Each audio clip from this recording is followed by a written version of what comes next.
for success. You gotta make a statement with what you wear. Anarchy needs to catch up a little bit, but it's time to go into picks and bans for game number 1 of the first match of the first day of Champion Summer here on OGN. And we'll see what the bans will be once the players hop into the lobby. For now, it's just an electric symbol. You know, Anarchy had some very interesting draft phases during the qualifiers, and there's that Thresh ban. Anarchy was actually first picking Thresh on blue side with a huge priority on that champion. So that's just going to be taken away by Najin e-mFire right now. They know that they have this kind of strange priority. Anarchy would also always ban Thresh on the red side. This is a champion that they really want to get control over, so we'll test the depth of Snowflower's champion pool just a little bit. Okay, well, there's a Cassiopeia ban against Najin right now. You know, obviously a mid lane champion, but you never know. Once in a while you see somebody playing the top lane too. Wow, we have some funky new champ select music this We do, season. man. Listen to that. I've become so used to the old champ select music that this is kind of throwing me off a little bit. Wub wub. I want to dance. Just gonna get up and dance. There's a Kalista ban against Anarchy. It's Anarchy in the pick and ban music too. Nice chairs for the players actually this season. I want one of those. Would you cast in that chair, Doa? I would love to cast in that chair, Monty. I would absolutely trade my chair for that chair right now. There's a Lulu ban against Najin now. Wow, we're back to the old music now. That was a very interesting interlude. Yeah, just kind of a break there for a moment. All right, so Zedban coming in as well. That is one of Mickey's most played champions in solo queue and something that he's been renowned for. Again, both of these guys really like to play these assassins, but TF, Ari, LeBlanc, a lot of these champions that these two players share are still up. They'll almost certainly pick LeBlanc first here. I would think so, I would imagine that was a highly contested pick over the course of the qualifiers. Frequently first picked on blue side. Yeah, Gung, of course, historically no slouch in the Zed department either, so not willing to trade that one, but yeah, you'd have to imagine that this LeBlanc is going to get locked in. Should be a pretty high priority. I hope we get to see some new Zillion at some point. I do like the zoning that you can maybe do with the bombs, but I don't know. I think you really got to go with that LeBlanc. It's such a safe pick overall. Yeah. It's, especially if you're going to be on blue side and you're not going to have the luxury of counter picking for the red side anyway. Might as well just go for the LeBlanc and take it away. So watch Will lock in the Gragas and the Maokai. Interestingly enough, here we actually did see at MSI how you handle a really good LeBlanc. So we'll see if Najin maybe wants to take a page out of... We actually did see a lot of mid Morganas, including some matchups against Azir, actually, in the qualifiers. So a bit interesting right there. But notice the champions they did select. Gragas and Maokai, both of whom have percent damage reduction. So that's already going to be extremely hard to assassinate for this LeBlanc. And they have a chance to go for Alistar here as well. They could go Alistar Urgot and really make Mickey's life a living hell. Could also go for the Morgana. Yeah, or even a Sivir pick would be pretty decent as well, too. But there's a Morgana and the Alistar. Maybe switching it over to the Kassadin. What do you think about that? Kassadin. They're going to lock it in? All right. I mean, Kassadin, you do have a chance to trade with that magic shield, so... Yep. Oh, we're back to the funky music. All right. This music's freaking me out. It's throwing me off my game, Doa. It's too distracting. Monty needs absolute silence and also normal music. Champ select to do his job. Absolute silence and normal music. I think that's the definition of absolute silence. It's so right hard there. to please you. It's bad enough that we have to get that bowl of green M&Ms every single cast for you. Well, I'd love to see some Bard. The Bard play we saw at MSI was not terribly inspiring, but maybe Snowflower can show us something different, or not. Maybe they'll show us the top lane Yasuo instead. Maybe they'll show us the support Yasuo. I think this is a shout out to CV Max right here. Yeah. The Yasuo hover. So will be Lucian that is locked in, and Janna taken away. So trying to eliminate some of that dive potential from the Kassadin and the Maokai. So good disengage right here. And so Anarchy will be drafting a pretty well-rounded composition. Yeah, why not? So what do you think about Najin? Do you go with the Urgot? Do you go with the Sivir here? I just take Sivir. I think one of those Sivir or Urgot is, I think definitely where you go. But OQ might have a little bit harder time carrying out of lane on, especially Urgot. early up against. And he's Whoa. good. Okay, that is not expected. All right. Well, it's a new season. We're going to see some new stuff. And OQ blocks in vain. He's like, no, I'm just Faker hallway. The Hall of Faker. Anarchy versus Najin. Welcome to Summoner's Rift, guys, as we begin Champion Summer. You're on OGN with Doe and Monte Cristo. Happy to be back. Casting some League again after a short break. It was fun. Went and visited some family after MSI. Indeed. Well, Goong playing Kassadin. Let's talk about this. This is the first time new Kassadin has been played in Korea. Yeah, it is. I mean, it was played in the qualifiers, but in Champions, I should say. Right. While we did see some regions, Europe and China most notably, playing that new Kassadin. Particularly China, very heavy emphasis on that champion. The first time actually it was played by a Korean pro was at MSI when Faker picked it in Game 4 of the finals and won with it. So it's a champion that I think was overlooked in this region, generally speaking, and is strong in a lot of matchups. But I think a lot of the Korean teams were reluctant to play him because he is very, very vulnerable to fast pushing. Right. And if you can abuse that wave clear, you're going to be doing really well. So it looks like Anarchy will be actually calling the lane swap right here. So they're going to get the lane they want. Najin tried for a little bit of a delayed recall, but it is going to be found out. Yep. So Pure and OQ are going to have to deal with this Lucian Janna lane. And I feel like this is what OQ wants, though. They knew that the lane swap was going to be called. OQ is like, I can do this. I think they don't want it because basically if they get their tower chipped down in the 2v2, and that's going to allow Sangyun and Snowflower to move around the map and continue to abuse the low wave clear. So delaying the game with an early freeze I think would have been beneficial for them. And then trying to make sure that the tower wasn't taken on the opposite side of the map. So Pure will be going to heal first as suspected. Yeah. And this is going to be pretty difficult actually for Najin. This is where Anarchy wants to be. And this is a good test of where this team is in terms of strategy and map play, because against this composition, they really should realize that fast towers are their key to victory. So you need to understand, Monty, is that OQ doesn't play by your rules. OQ plays by OQ's rules, man. If he says he can go up against a Lucian Janna lane with Vayne, he can do it. Oh, Goong taking a lot of damage from Mickey early on, but they'll just go ahead and trade. Oh, look at this. Watch comes in. Is this going to be first blood already? Mickey getting low. It will be first blood taken by Najin, going to Watch after that flash engage from the Gragas. Yeah, nice player there, of course. Goong dropping his Ignite as well. Yep. One thing that was also very interesting in the qualifiers was the number of level 2 ganks from the junglers. This is something that we really haven't seen too much of in Korea, but it seemed like every team in the qualifiers was pulling out some of these kind of level 2 cheese ganks recently. And it's successful, and it'll work again here. Yep. Pure still healing up OQ, trying to sustain this lane as long as they can, but you can see OQ already getting poked a bit and getting pushed back under turret, which is, again, what we expected. But hey, OQ can handle it. He's OQ. Can handle anything. Just needs he can play this 1v5 if he wanted. Wow, Ixu taking a large amount of damage from Duke here. Wow, it's got to be tough to lane against a player like Duke. Yeah, that's rough. I mean, everyone pretty much has had trouble laning against Duke in this league this year. Oh, yeah. That's going to be a nice little teleport advantage for Najin for a short time anyway.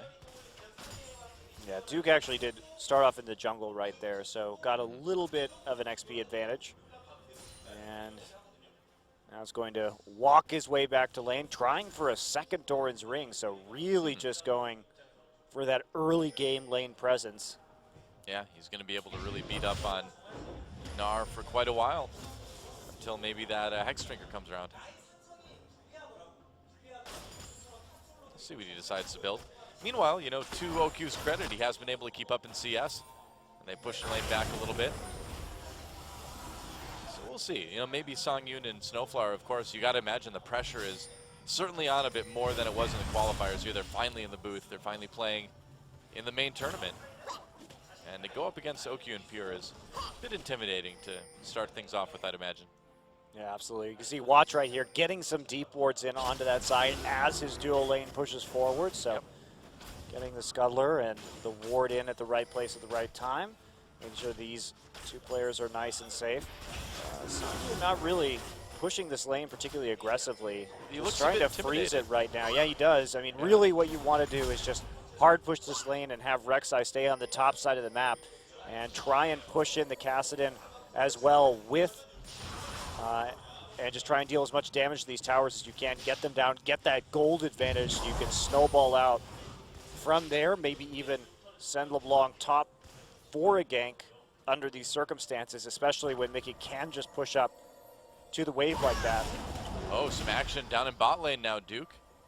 Trying to trap Ixu, bit Ixu on the run with that Meganar. But you're right, I mean, when we look at that duo lane up in top, it really does look, Songyun looks like an ADC who's afraid. Yeah. He could be putting more pressure on, but he's just not. He's just playing back, playing a bit overly safe. Watch, though, coming around from behind. It looks like they may catch Ixu here. Remember, no Meganar right now. Watch, he's just letting Duke get the solo kill, maybe. He's like, Duke's like, I got it. Oh, no, watch, is going to come in and dive for this one, it looks like, after the wave pushes up. Ixu's not going anywhere. No, he's not. This wave going down very quickly as well. Duke doing his best to clear it out with the Arcane Smash. He's dead. He just doesn't know it yet. Yeah. Here comes Watch. Oh, jeez. And Ixu in a lot of trouble now. He's trying to hop away. Duke pops that ultimate. There's a flash from Ixu as well, too. They're going to chase him. Duke should be in range. Oh, he's not, though. There's a slow. Ixu actually got away. Yeah, wow. hot flash will allow him to escape. Well, Duke had to flash as well, too. Meanwhile, action up in the top lane. OQ and Snowflower going at it. Pure, though, able to sustain, and Snowflower has to back away. That Ignite was used by Pure. So, yeah, Lyra is repeatedly showing on wards in the bottom side of the river. So what's enabling these plays and Najin to play so aggressively during this time period is you see those two wards in the river. Lyra has like circled back on top of those wards 2 or 3 times in a row right now, and so that's causing quite, he's back again. Man, here we go. Oh, Goon takes out Mickey 1v1. Meanwhile, down in the bot lane, Duke trying to get a 1v1 kill of his own. Watch may need the help. Nope. No problem. Duke's got that one. And the thing is, Ixu engaged on that. That was his fight that he chose to take when he only has a Doran's Blade, and Duke has a ton of items. Duke just came back into lane with a teleport with a Sapphire Crystal, a Ruby Crystal, as well as having the second Doran's item. Well, I have no idea why you would try to take that fight. I looked at the items at the start of that fight, and I'm like, what is he doing? I guess he's dying. That's the answer. That's the answer, Ixu. Well, you are dead. This is about what I expected. Yeah, so far. Watch coming in behind Lyra here. Duke getting a little bit low. There's a smite to slow him down a bit. Ixu teleporting down, but I don't think Lyra's going to be able to get anything out of this. Yep, Duke backing away. So teleport used again by Ixu. There has been really good jungle pathing by Watch to his credit, but Lyra here is not respecting where the vision could be, and they try and make a responding play with that teleport right there, but Watch already has the crab set up, has the vision in order to walk down and get a counter gank that saves his allies. So OQ here too, keeping up in CS, no real threats. Yeah, 1 level behind at the moment, but that'll probably change pretty quick. Yeah, they'll just play back, wait for this wave to hit the tower, and it's just been a farm lane up in the top side, and without any threat on OQ, without any pressure on him, it's very easy for Alistar just to spam his heal and keep it topped up. Goon going to go ahead, get that blue buff as he works towards his Rod of Ages. Mickey finally wants to roam top. He's had some opportunities to do this previously. Now, they probably thought he was actually at his blue buff right there, so there was a good potential chance for a dive. But instead, he's going to circle back and get his blue anyway after dropping that ward. But that's where they need to look right now, is how can they dive that top lane with Lyra and Mickey using the Rek'Sai and the LeBlanc to pick up some kills. But they need to know where Watch is first before they can do that safely. Yeah, and Watch has been doing a pretty good job of maneuvering around the map without being seen too much. And Lyra, though, they're getting some wards down in top here. Yeah, they really want to make something happen. Yeah, this is a good system of wards they have set up right here. Getting that crab, as well as some pink ward control over the river, means that they may be able to do something as long as this LeBlanc is able to push up this mid wave, which is getting harder, of course. Goong, with that Rift Walk now, has 1 more way to clear the wave. Well, they see Watch coming in through Tri-Brush, and that's going to cause Songyun and Snowflower to back off. That warding helping out right there, but Pure lurking in the river brush. And Watch is doing a good job, too, of kind of knowing where the pressure is sort of starting to trend to and staying more on the top side of the map. Yes, he is. Walking through a lot of wards. Oh, damage onto Goon. Goon comes back down. He wants this 1v1. He's going after the correct one as well. Goon getting low. Here comes Watch. Can't save his opponent, but he can get some revenge. Mickey, though, manages to get that kill. A little bit of a turnaround right there. Pretty dangerous. I think he thought Watch was going to be there a little bit sooner than he was. Looked like a bit of a communication error from Najin, but Mickey does pick up that solo kill. Pretty impressive considering how far down he was, but double buffs will go over to Watch in the end. So it's now a jungle mid lane. And just a battle to push the lanes. Why not? Oh, Lyra. That was actually really clever. Yeah. So Watch actually right. Oh, is he going to kill him? If you would have hit in the middle of that barrel, I think he would have. Wow. Okay, so right there, what happened was Watch actually used his smite on the wave to trick Lyra into thinking that that body slam couldn't hit him, and then nearly finished off the kill right there.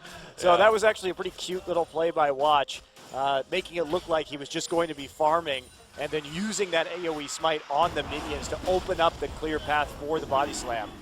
Very nicely done. He moved by Watch. Oh, Lyra finds Duke down in bot. Watch is taking Dragon for now, though. He's going to come in with both buffs. Looks like Duke will be able to back away, though.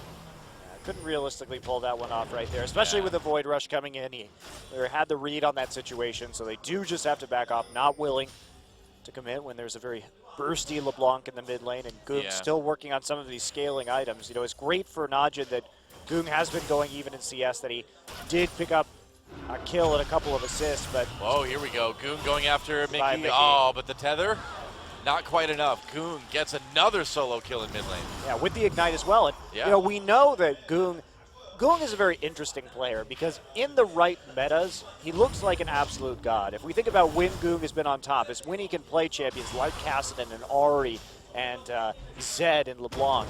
And with those, he just never has gotten a real good feel for some of the more traditional casters out of the mid lane. Yeah. But when he can play these champions, he pretty much always impresses. So, well, so far so good.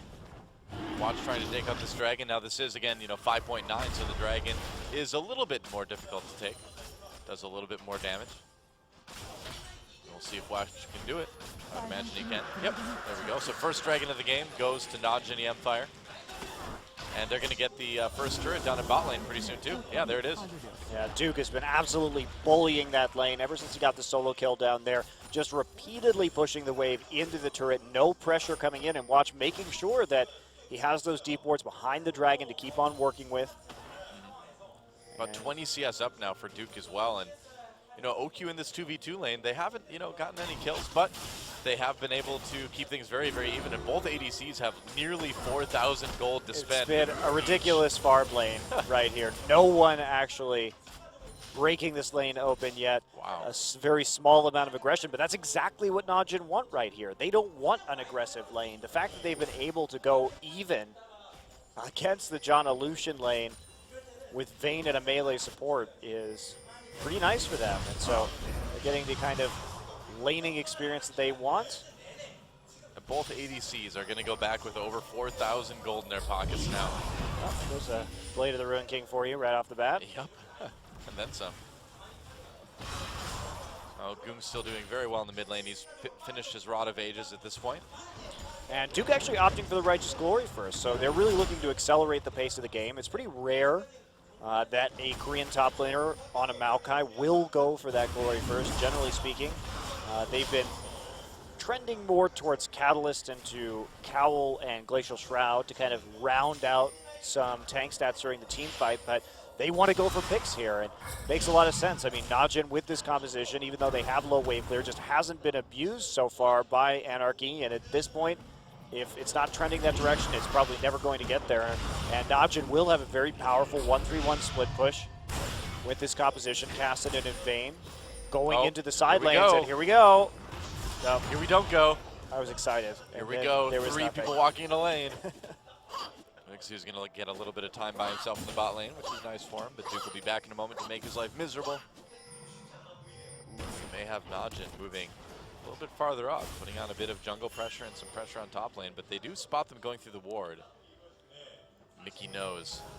And I'm not going to see them, but just suspect that they could be up on the top side of the map, a suspicion which will be confirmed when Goong walks in through the top side of the river. Yes, indeed. And Mickey just can't trade with Goong right now, it looks like.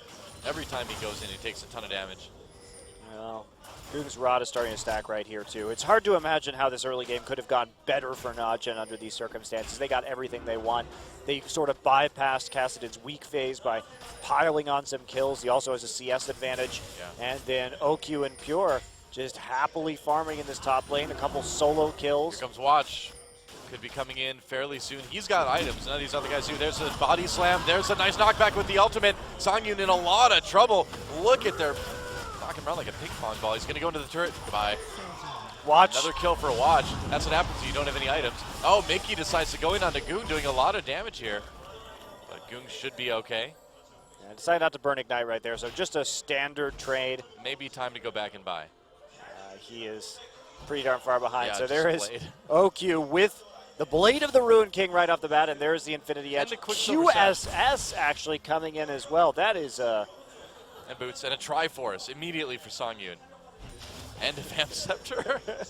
This is one of the most ridiculous farming lanes I've ever seen. Man, it's not ARAM, but I'm surprised OQ went for the QSS this early. Now, he is up against a LeBlanc and a Gnar, so there is a danger of that hard CC coming in. And that is a pretty interesting early buy right there for our Vayne player. See if it works out for him. Doesn't usually buy that when you have a pretty substantial lead. just not wanting to get caught by that LeBlanc, I suppose. Yeah, possible, but this LeBlanc is also 1-4. Yeah. I don't know. OQ's here. Sorry. Yep. But that was a pretty great gank, actually, by Najin, too. Watch just hitting the flash body slam directly into his ultimate. Very smooth mechanics on this Gragas from Watch. What is a bit ridiculous is that Watch actually killed a ward in try and then just walked into River. And Anarchy didn't give that any sort of respect at all. They're just like, he probably walked away. It's like, no, man. Oh, there we go. You're coming in onto Ixu, knocking everyone into the turret with that ultimate. Looks like he'll be able to get away. But that turret is going to be going down in Najin's favor very soon. Meanwhile, up in top lane, *nnofire and Songyun pushing hard. Ixu taking a lot of damage here. Nice ultimate from Watch. That's going to be another kill for Najin. OQ picks up his first of the game. And Duke just trying to sustain up in top lane. Najin going to take their first tier 2. And this game certainly is accelerating.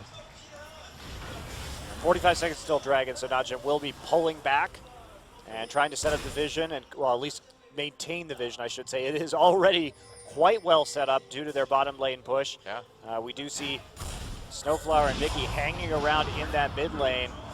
Watch has just looked so good so far this game. Just really good decision making, really good mechanics. It's very unwatch-like of him, but he's had some time off. Yeah, it's true. His mechanics on the Scroggins have been really, really good so far. This gank setup pretty interesting as well. OQ bringing that QSS in the last little scuffle, and Duke starting to put down some damage onto the top lane tower here. He does have the teleport up and waiting. He's in the 1v1 against Ixu again too, so you have to imagine that this tower is not long for the world. Ixu, though, actually getting a lot of damage on the Duke. Duke going back in, though. He's not afraid. Maybe he's a little bit afraid. Yeah, he should be a little bit afraid. I mean, Glory not the best item on Maokai if you want to go into these 1v1s. It's great if you want to teleport and make a pick on your opponent. He's going back now, may go ahead and pick up some home guards as well. Oh man, they're going to kill this dragon so fast already with this Blade of the Ruin King on OQ. So you're going to go ahead and get the cowl, so easy. No one actually going to contest it right there. OQ. Well, Snowflower tried to contest it. Come on, man. We've seen dragons get stolen by Whirlwind before. Can't say it won't happen. Oh, Watch actually getting himself in a little bit of trouble here. Mickey gets pushed away, though, by Fury. Here comes a culling, and that's a kill for Mickey. Najin, a little bit of an error there. Not sure why Watch would go over the wall like that. He didn't have a flash up to get out of that situation, and is pretty easily bursted down by Mickey. Taking advantage of that situation. They may lose a turret for this too. OQ coming in from behind, but it's still going to be a 4v5 rather. Oh wow, they're going to go deep. There's the turret. OQ still not in the fight. There's a stun on the Duke. Najin backing away. And OQ just says, all right, I am not needed here. And that's the problem with this composition from Najin, is that Watch is a huge part of their wave clear, actually, with his barrels. And you can see the issue is that when they get into a situation where if one of them dies and Anarchy is able to group like that, it's pretty easy for them just to shove everybody out, poke them out, and push down the tower. So yeah, just like that, we're still pretty even in gold right now. Najin has to be able to set up some sort of split push threat. And because OQ actually went for the QSS first, instead of going for the static shiv, he's not going to be able to push quite as quickly. The static shiv would have been a little bit better. But again, OQ does what OQ wants. Don't question OQ. Oh, they're going to find Lyra. They're going to find Snowflower. Songyun backing away as well. He's got that red buff. There's a flash. There's a barrel, but Songyun flashes away from it. Wow, Lyra coming back down, getting knocked up by the pulverized Duke, loading on the damage. That was not a place you want to ult to, Rek'Sai. Oh, but here comes the rest of the team for Anarchy. Duke getting the back lines. That's a kill now for Gnar and Najin on the disengage. They gotta be careful with Mickey coming over the wall now. A lot of damage onto Pure Watch and OQ. OQ tumbling away. He needs to carry this fight now. Duke being that front line, but Najin still needs to back away.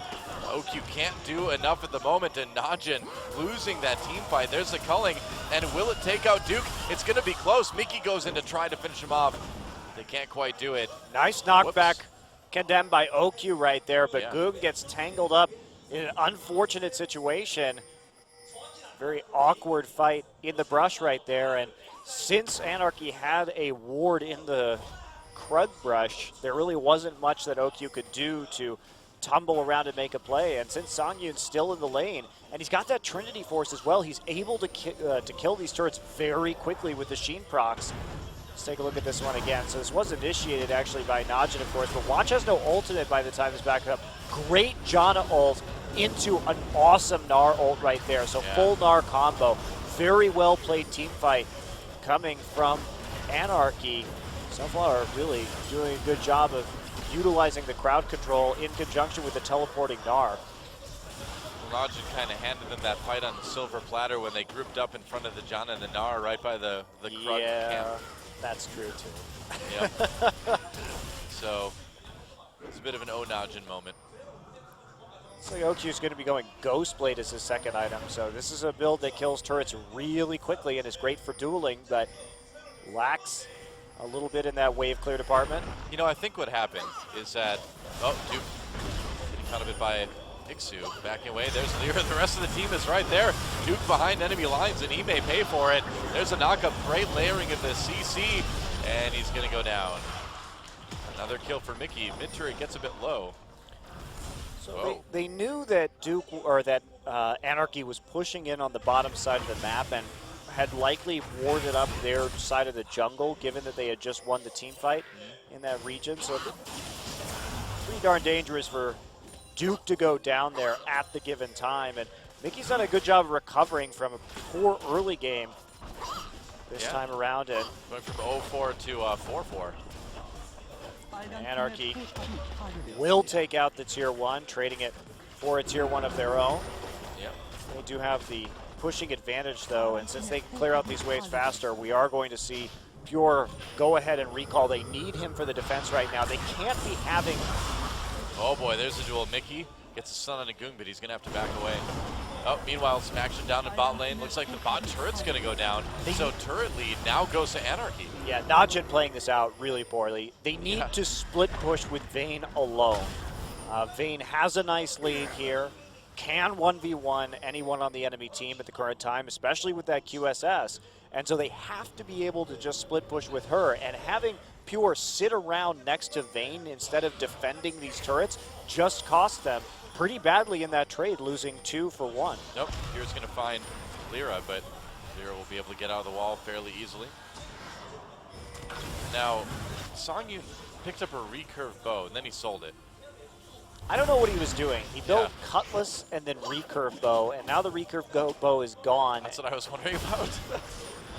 Yeah, thought about going Runins maybe, who knows. It's possible that I just forgot that they changed the recipe to Blade of the Ruined King. Oh, did they? Yeah, I think they did actually, now that I think about it. Could be right. Anyway. 13 seconds still Dragon. Najin has 2 of them so far. All 2. But they need to get a little bit more position in this mid lane here. Anarchy pushing really hard. And can Najin deal with this? They have to wait a long time for Watch to get there. Oh man, this is not good. Yeah, they changed the recipe to recurve though. That's what I thought. Okay. I'm remembering now. So. I just thought he was going to build Wit's End.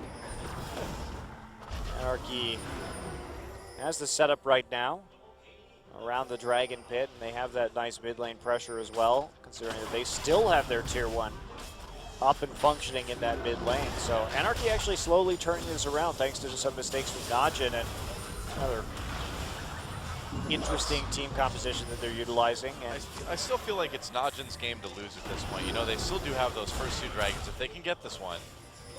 They also have a pretty solid scaling advantage. Yeah, exactly. Too, so if they can tighten things up, they should still be able to win this one. But already some questions about Najin early on. Anarchy looks like they really want to fight this one. Ixu's about to go Mega Gnar. There's the all pop for Duke as well. Dragon getting very low. It will go down in favor of Najin. Culling used by Songyu. Najin disengaging right now. Will they turn on this? OQ and Goon looking for some opportunities. But I think Najin's going to be satisfied with just taking that Dragon. Yeah, they will. Just a little bit of poke damage too. Anarchy not really walking back as a team right there. Lyra takes a bit more damage than he should upon parting. Well, now they are going to try and set up in this mid lane. They know they have a big wave developing in top as well. And Najin still not with a lot of options turning wave clear. They have to fight this. Yep, looks like they do, and that's a very narrow corridor to be in. Watch comes in, there's a nice big pulverize from Pure. Meanwhile, OQ gets smoked, he backs away, there's a kill for Mickey already. Here, Pure in the middle of everything. Duke a little bit outside the fight, trying to zone. Songyu relatively untouched so far, and OQ getting focused down, gets over the wall. Very, very low. Can he survive? Oh, Songyu flashes for the kill, and now they turn on to Pure, another one, and Anarchy living up to their name and taking Najin apart here. Duke getting low. They're going to kill him under turret, because why not? Oh, the revenge of Ixu. Goon looking very lonely there as his mid lane tier 2 goes down. They're going to find him with Scrying Orb. He needs to be careful here. Yeah, really uncoordinated engage there. Duke coming in with the teleport, but not really making much of that flank right there. And so they don't have their primary tank creating zones. Pure did hit a nice knockup, but after that, everyone was just able to easily pile on top of OQ. We check this out right now. You see Watch, OQ, and Goon right there. Pure is there, but look at this, how late this teleport is. It just completes right now. And this fight at this stage is pretty much already over. Goon is chunked out. OQ gets exhausted, burns his QSS, flashes over the wall, gets a couple more autos right here, but all of the damage already onto the carries. So real big lack of coordination from Najin during that fight. And well, this Vayne is not working out for Najin. And Ixu getting sort of one of those feel-good moments, you know? It's like, ha, there. I mean, it was a good response. Anarchy called the right target, all in on the flank. Yep. But effectively, that fight was a 5v4 for Anarchy, and now they're going to take a pretty substantial gold lead. Definitely not over for Najin yet. Kassadin getting scarier by the minute, but it's going to be much more of an uphill battle than it would have been otherwise. Yeah, it is about that scaling. I mean, it's not like Anarchy scales poorly either, so gold lead still means a little bit right here, but Najin, they have to play those team fights a little bit differently. They want those isolated battles. Watch has to, you know, I always love the Vayne Gragas combo because you set up for the Vayne by isolating a target with your ultimate, right, and then you just pick them off and roll up the fight one by one by one. You turn the fight into a bunch of little skirmishes, which is very advantageous to Kassadin and to Vayne. I think what happened was OQ just saw Freak play Vayne at MSI, and he was just inspired. He's like, I can do that too. So far, though, I think Freak's Vayne was better. Uh-oh. The bait, throw a barrel into the brush. So Anarchy was watching Fnatic. There we go. There we go, all right. Nice patience right there. They may be rewarded with the mid lane turret. Anarchy sacrificed control over mid in order to set up that gank. And yeah, that will be the tower going down eventually. Or will it? Yeah, Najin getting pushed back. Pure getting bursted down. He's going to get taken out. A kill for Ixu. the turret lives with basically no health. Also, Pure really activating his ult very late in that skirmish. Waited till he had only a couple hundred HP left before even triggering that Unbreakable Will. So Anarchy can continue pressuring Baron really hard now. Man, if Anarchy wins this first game, it will be quite the upset. It'll be Anarchy. All right, well, Mickey trying to keep him away from the pit, and here we go, Lyra over the wall. What an engage from Anarchy. Watch trying to make something happen. Here comes Sangin from the side again. OQ gets that skirmish, gets the 1v1 he was looking for in the back lines, and now this Vayne is starting to go off. Snowflower with the ult, he's gonna get popped though by OQ. Goong picks up that kill. OQ getting very low. Songyun, will he live? Oh, a double kill for Goong, and Najin manages to turn it around, but they got that fight we were talking about. A double kill though for Mickey at the very end, but Duke still manages to survive it all. But they sort of got that fight they were looking for. They got the sort of fracturing of the Anarchy team, and OQ is able to get some of those skirmishes. Well, that's the power of the Vayne in that situation, right? And Lyra's still a little bit on the run right here. Pure finally making it back down to the pit. But reminder, that was Najin in a 4v5 situation, still coming out on top. Right. Lyra did have a good knock-up, but Watch finally broke the team apart into that skirmish like you're talking about they were looking for. So like great multi-man knock-up, but look at OQ right here, able to freely tumble from the back, gets the stun down onto Ixu, and Goong draws a lot of pressure on the top side and then immediately Zhonya. So actually a lot of time wasted right there by Lyra in that pursuit. There's a condemn, doesn't quite hit the stun onto Songyun, and as we see right here, Goong coming in. Mickey lives with virtually no health and actually manages to distort for the kill. 7-5-5. He has really turned this LeBlanc game around. He is a solid assassin player, and it's impressive that he's been able to make this comeback, but a lot of this comeback has been enabled by Najin mistakes. 2 seconds until Dragon. Yep. And so, Najin looking to take their 4th Dragon. They've got all of them so far. But they're a bit behind in gold. They need to make sure they get this one. I mean, if Anarchy gets this Dragon, gets that percentage increase in power, Ixu comes in really far away from Meganar though, and that's Duke's cue to engage. They jump onto Mickey, they catch him. Snowflower tries to knock people away, doesn't quite do it though. They get the kill on the Mickey, the kill on the Snowflower. There goes Songyun now, and Najin finally starting to get these fights, get that 4th Dragon. Lyra just pieces out with the ultimate. He's like, see ya. And Ixu probably just gonna hang out in the jungle for Najin. And this may lead to a Baron as well. Got your you think wolves. you gotta take the mid turret? Worth. You got wolves? No, you're finally going to take this mid turret. Oh, actually, they should go for the Baron immediately. I mean, mid turret's still gonna be low when they're gonna kill. They're gonna kill this Baron so Yeah. fast too with the Vayne, the Blade of the Ruined King. That why not just go for this objective right now? Yeah. OQ's got that last whisper as well too, so he's doing tons of damage to people. And that Baron really is going down fast. Plenty of time as we do see Songyun just reviving now. Yep. So easy pickup, Najin making the right call. And now they'll just be able to power through. Gold lead will swing significantly in their direction. See if they decide to start split pushing here or not. I would love to see some more of that this game. Double Righteous Glory now down. Pure picking one up as well. That was a great engage from Najin though, finally picking out that right target, even getting that LeBlanc right at the beginning of the fight and continuing to follow up to make sure that Mickey couldn't burst anybody down. And Najin finally catching up in gold too. Still half the turrets that Anarchy has. Make that a little over half. Those are gonna go down pretty quickly, I think. Yeah, with Baron and 4 Dragons already, Najin brings a lot of pressure here onto these turrets. Yeah, very fast. Wow, look at that damage. And the Bulldozer continues to push down mid lane, a little bit of damage. Mickey comes over the wall, backs away. Ixu at about 2/3 health right now. The culling used, but blocked mostly by Duke. That turret took a lot of damage. Mickey is having a hard time finding targets to burst down at this point. If he can't get onto OQ, what does he really do? Yeah, not a whole lot, I think, in this situation, which is why Sivir would have been an even better pick here. Yep. Why everybody would have had a spell shield of some sort or just been insanely tanky. Ergon, I suppose, would have been insanely tanky.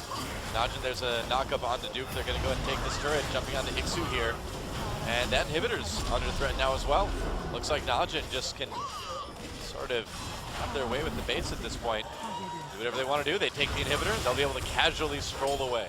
And it makes you wonder, too, because Anarchy did recover so well in this game, and Najin wasn't playing the mid-game particularly well. If Anarchy had played a little bit less scared when they had that lane matchup that they wanted, would they have been able to snowball this into a win if they had gotten that earlier lead? As see Najin pretty convincingly just marching through turrets at this point, taking down all three in the mid lane in one pass. Well, now it's time for the top lane. Who needs a split push when you can just get Baron and just group as 5, I guess. There we go. All right, shield onto the turret. That's a little bit of damage anyway. Siege, pretty bad though for Najin. I mean, they have 4 melee champions in Vayne. This is not the dream composition in terms of taking out towers. Well, Vayne and Siege only go in the same sentence when you're saying Vayne is really bad at sieging. Not as bad as Twitch. At least you have Tumble, so you can take some risks in terms of walking up to a turret to auto it. It's true. Oh, here we go. The engage happens. They catch Mickey a little bit. Snowflower uses ult very early, too. Lyra in the middle of everything. Ixu backing away. A kill for Songyu. They managed to take down OQ. Najin fighting for their lives. Now they've lost the majority of their damage. Goong doing what he can, but he's low now as well, too. And it looks like Anarchy pushing this back. There goes Pure. Another kill for Ixu. And they're trying to check out if they can get a kill on Goong. They can't quite do it, though. Meanwhile, minions in the base. They're going to lose an inhibitor turret, or Nexus turret, rather, it looks like. A lot of minions on the top turret as well. Looks like they won't quite lose it, but they're going to lose a lot of minions, and still that pressure ramping up. Duke will save his bottom inhibitor turret from that rather large wave, but it was a well-timed dive there by Najin. They knew they had to go ahead and force the issue on this due to their rather poor siege, and they have the 2 Righteous Glories for the dives anyway. They had the pressure coming in onto the Nexus too with the super minions. So even though Anarchy won that fight, they're really not going to be able to do much of anything with that advantage. I'm not sure how OQ actually managed to die during that engagement. OQ moment. It was an OQ moment. OQ. Because I believe Mickey had already gone in and hadn't hit him. So OQ building the new Black Cleaver, actually. Or Trinity Force. No, it's Black Cleaver. Sorry to burst your bubble, Doa, but it's definitely Black Cleaver. But the champion spotlight said you go Trinity Force, and somehow you end up at Atma's Impaler. So I'm going by the guide, the official guide. You know what's funny, Doa? I don't even know if Atma's Impaler is still in the game or not. I don't think it is. I haven't seen it in so long. I don't even remember if they removed it. Yeah, well, you could also build Madrid's Blood Razor, apparently, as well. That I know they definitely removed can't that do one. that anymore. Yeah, that's not available. Yep. Well, could be Dragon number 5 for Najin, and that could be the little edge they need to close this one out. Despite it being very close in gold and turrets so far, Najin has managed to maintain that Dragon control, and that may end up being sort of the key to their success. Maybe. Oh, catching Lyra might help too. Dragon number 5. This is something that Anarchy absolutely has to contest. Najin doesn't have a pink ward in the pit, though. Pure just used his lens on the outside, so they're going to be unable to clear these wards inside the pit itself. Oh, that's Meganar as well, too. Najin is going to at least need to have to wait that one out. Yeah, they're fine waiting it out, though. Duke is able just to screen from the front lines, and Anarchy has to take the Dragon while the Meganar is up effectively. Dragon getting low. Anarchy is going for the enemy attack. Nice ult from Ixu. Does it sustain enough? Snowflower pushes everyone back. It's very low. Dragon getting ignored right now. Songyu doing some damage. There's a kill for Goong, and Najin coming in. Can OQ do the damage? Ixu trying to stop him. A double kill, though, for Goong. He's able to carry right now. Songyu, though, picks up the kill onto Watch. Dragon still alive, and Anarchy may be able to grab it. Look at Mickey taking out OQ. This Dragon could certainly be going Anarchy's way yet. Oh, I don't know. Nobody's way at this point. Goong finds Mickey. Mickey turns for the damage. There's the Zonias. There's the Zonias for Goong. Oh, Goong manages to pick up the kill in the end. So a near ace for Najin, but not able to take that 5th dragon just yet. Looks well, like they're going going to take in it on right now, though. Yeah. So, Mickey But, dead. Even Pure and Goong will be able to slowly whittle away at this dragon. Meanwhile, nobody in the top side yet to take out this rather large wave that's developing. It actually is going to kill the turret, it would appear, because we don't see Duke making movements to return to base. Yep. Oh, wow. The minions might Well, just be able to save the cannon it. turret actually lost some time there spinning around the circle. So had that cannon turret actually not been path blocked by the minions, it may have been able to take that one out. Oh, remake. Path blocking. Yep. Clearly bug, remake. All right, well, they saved their inhibitor, but we're about to deal with a 5th dragon Baroned up Najin. Let's take a look at this fight again. So Gnarled has to be used early. Snowflower actually resets the dragon a little bit right there by pushing everybody away from it as his team is backing off. And then OQ finds an angle onto Ixu right here. Uses that blade to slow him down just a little bit. It's actually a blind W over the wall that kills him. Nice job from Mickey. Suspected that he could be there and got the distortion right. Meanwhile, watch Goong. He's just waiting for Mickey to go back to his previous W before walking up to him. There's the Q into the Zonias to eliminate most of that damage. And then Mickey tries to get the second distortion down, but Goong smacks him on the dash in midair with his own Q. Yep. That'll be it. Well, Baron went to Najin as well, so 5 dragons and a Baron. I hear this is really easy to defend against. I've heard it's extremely easy. The easiest thing. Now, 2 people on Najin don't have the dragon buff because they weren't alive when it was taken. But I don't think that's going to make a big difference. They don't really have waves pushing, though, in top or bottom. Najin's side wave control has been pretty bad this game overall. Seriously. I guess they're just going to walk up and face tank it? Well, they don't really have that luxury right now. Duke is actually going to have to go back in this situation just to make sure that this inhibitor turret doesn't die. They don't want a split push situation developing right here, so we'll be taking that out ever so slowly. Bizarre. Now the side wave starting to develop. First super minion will be taken care of by Sangyun. So Anarchy doing a good job of defending in this game in spite of the rather overwhelming objective advantage possessed by Najin. Yep. And now Najin has Pure there as well, too, to keep all the Baroned up minions healthy. This really is a terrible draft from Najin, though. I mean, Kazan and Vayne is not something that you want to deal with if you can't split push, and we just haven't seen the split push develop at all from Najin over the course of this. Yeah. Mickey actually taking a lot of damage from Ignite. All right. Well, culling use as well, too, not accomplishing a lot. Pushing back some of the minions, but they've got 2 of those cannon minions there with the Baron buff. Now down to 1, now down to 0. Oh, 1. Oh, 0.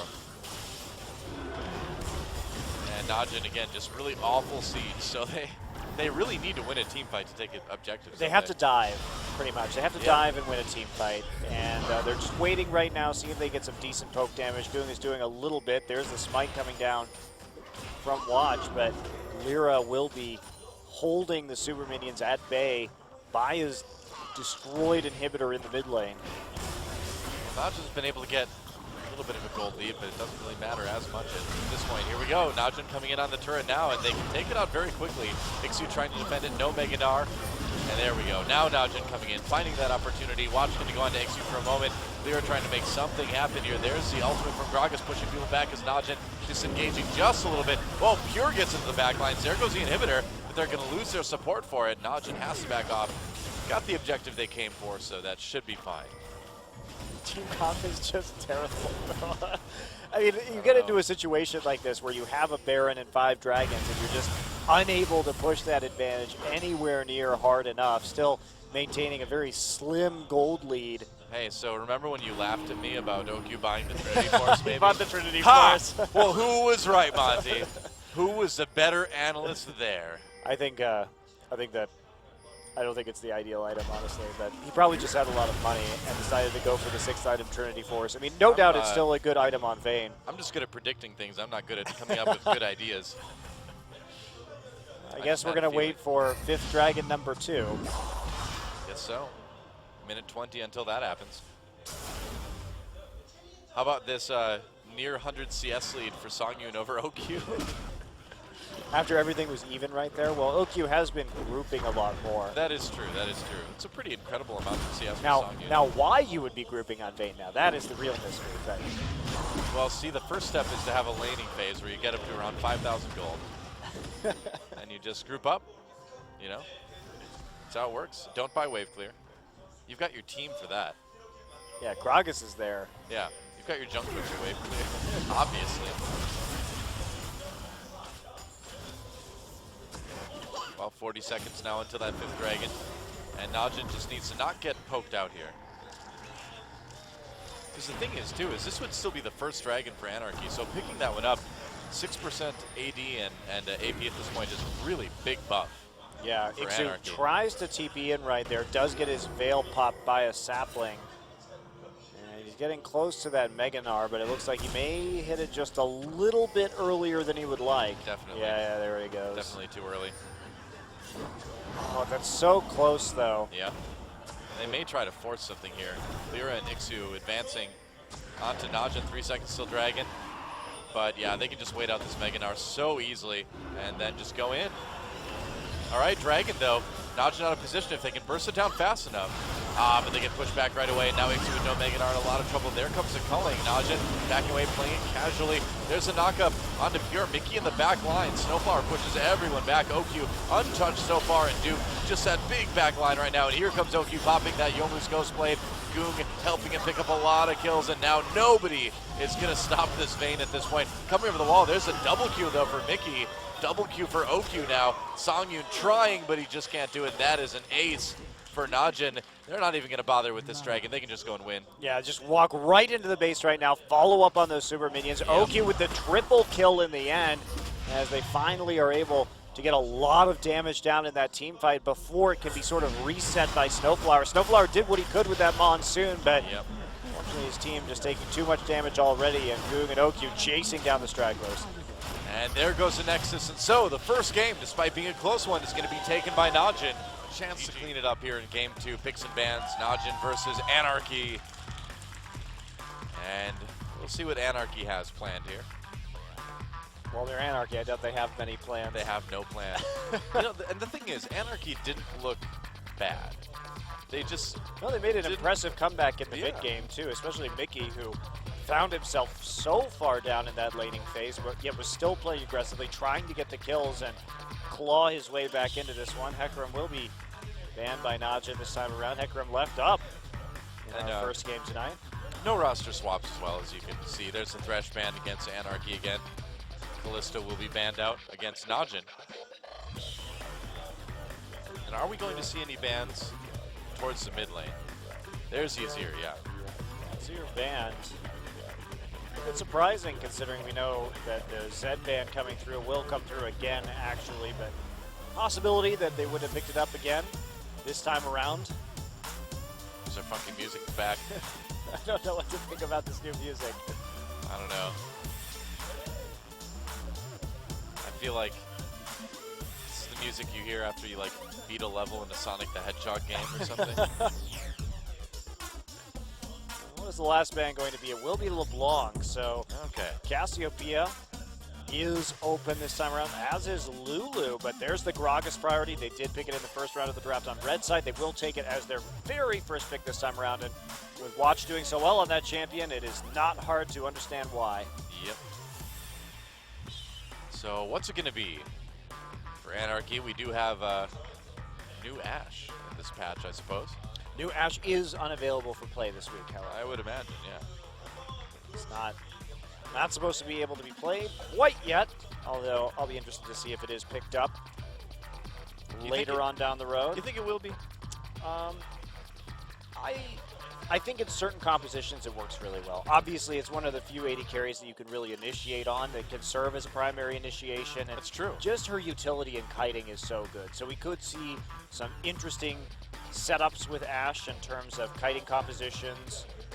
I think she has some interesting perks to her right now, and especially Hawkshot too. The fact that you can have It's global now. It's global with you Yeah. can store 2 charges, so the map control you get off of it is pretty crazy. I think we will see it eventually, even if she is Wow. lower damage by a little bit. Evelyn picked up by Lyra. Yeah, blind picking Evelyn. Not so sure about that one. Of course, there were some changes to Cinderhulk in this patch, which have made those Cinderhulk champions a little bit less attractive in these skirmishes, but Evelyn's still relatively low damage. Yeah. And there's a Cassiopeia picked up by Goong. It looks like Pure is going to go with the Alistar again as well.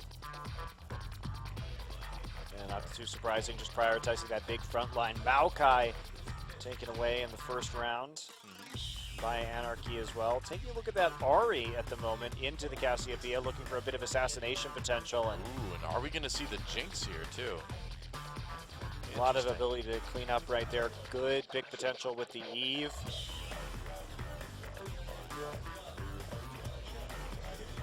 Yeah. Looking similar to what we saw, you know, a little bit from EDG too. Yep. And MSI. Yeah, that was the Evelyn, though, in my opinion, really didn't have that much of an effect on that final game. It was more just to sort of throw SKT off, you know, Yeah, just make him it have to think about an extra thing. you Yeah, know? and it did. You know, it forced them to have Yeah. some kind of weird jungle pathing, as well as Wolf to constantly keep eyes in the jungle on that lane swap. But Yeah. other than that, Evelyn not necessarily the most impactful jungler. It was a really fun tournament. That was a good one. Very good tournament. All right, so Lucian locked in right now. The 80 carry B from Najin. OQ may not want to play that Sivir into Lucian, even though it would be a good pick right here. Maybe I like they'll the Sivir. actually get the lane swap this time. Yeah, it's great in the lane swap, just not so awesome in that 2v2. Didn't stop them last time. Kog'Maw. Support Kog'Maw. with the That would slow. be some pretty intense scaling right there. Instead, it's like they're going to take the more reliable Corki, so at least they have some more mid-game pressure this time around. Not going to be going for that Cast in Vain, 0 wave clear, 0 early game pressure combo this time. Trying to build a more well-balanced composition. Looks like they were a little bit rattled by what happened in their last game. They lock in the Rightly Corki so. and the Gnar, and yes, rightly so indeed. So it will be a pleasure to see Duke playing Gnar again. The best Gnar players in Korea alongside Smeb. All right, well, we saw Snowflower hovering over the Nautilus for a moment. I mean, what about that Leona? When you have the setup from Evelyn, that's a lot of CC. Same thing applies to Annie as well, too. Annie did get a little bit of an auto attack range nerf. Actually, quite a bit of an auto attack range nerf in this patch. Yeah, very, So she's not quite as good. very heavy auto nerf.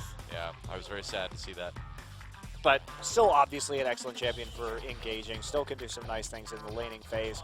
A lot of all-in potential. They're going to have to be very careful about the ganks. And what Anarchy's doing right here is they're setting up hard CC in all of the lanes so that Evelyn has a lot of freedom in terms of jungle pathing and trying to take a lane by surprise.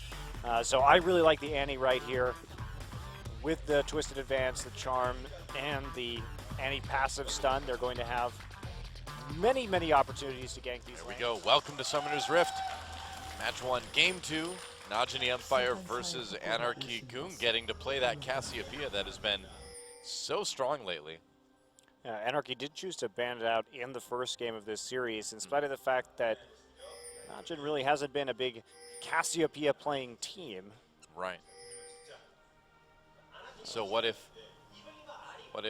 Snowflower picks up Annie and locks him in? They're like, you know, they nerfed her range, and he's like, what?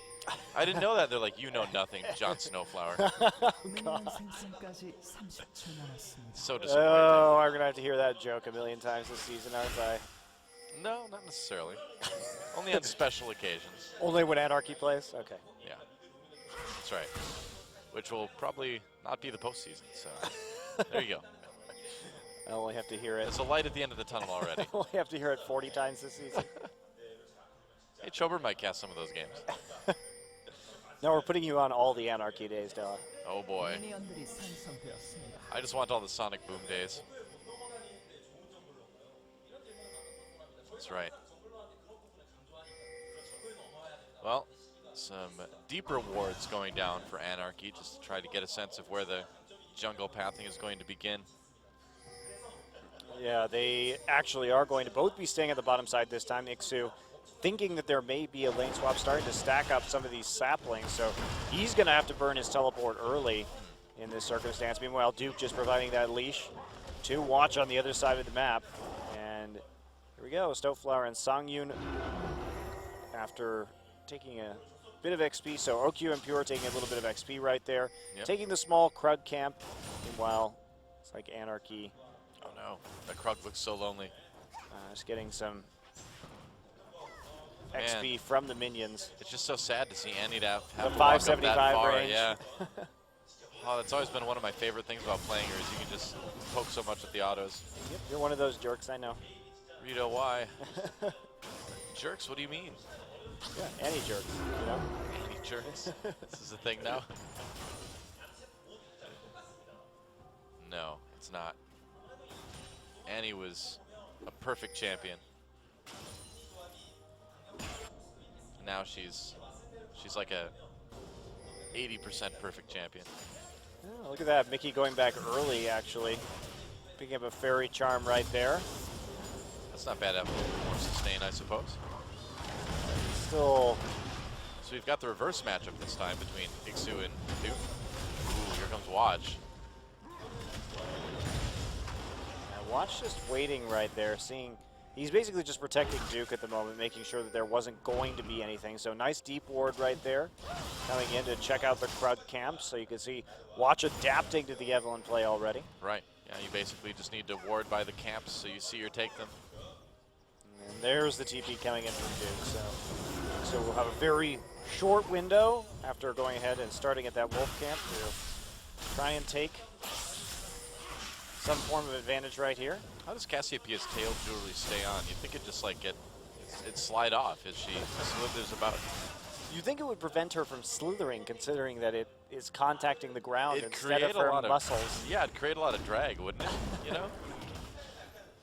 My snake aerodynamics are very important to me, so I'm a bit disappointed. Snake-o dynamics. Oh, one last auto. Watch will take that one out, then immediately gets seen by the ward Lyra's placed. Just looking for opportunities right now, but he's not really going to find many, especially with OQ and Pure playing a very defensive game on the bottom side. Again, just looking to farm up in that little bit difficult lane, at least pre-6. That will turn around once OQ manages to get to those rockets and can answer some more of these long-range trades from Songyun. Yeah, they're keeping up for now. CS pretty even across the board overall. And the siege certainly a bit better this time for Najin than last game. Yeah, significantly better. Yeah. Matter of fact, it's going to be about just allowing Goong to farm right here. See, he went for the double Doran's Blade, so he is a little bit concerned with how this lane is going to go. Not going to have, or double Doran's Ring rather, not going to be having that early tier or taking any kind of risk whatsoever, respecting the all-in potential of that Ahri, especially with the Evelyn there. I think that's a smart thing. For backup, yeah.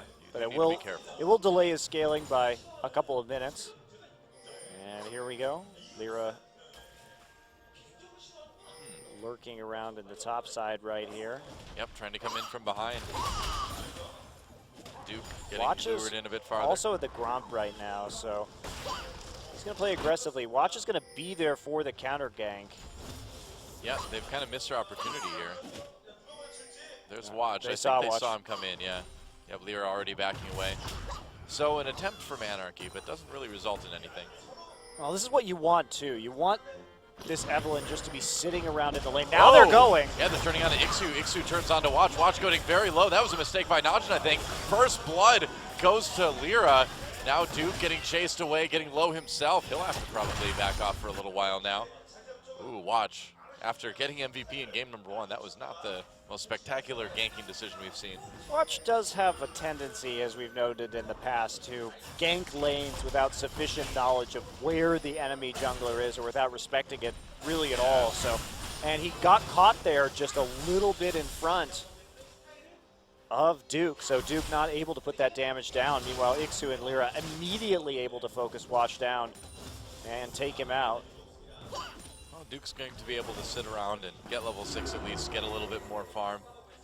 But a slow start for Watch. Yeah, Watch probably should have flashed out of that immediately as soon as he saw Evelyn, but it's understandable that he may not know his limits right now up against this Eve, considering that I doubt he has played against it too much in recent memory.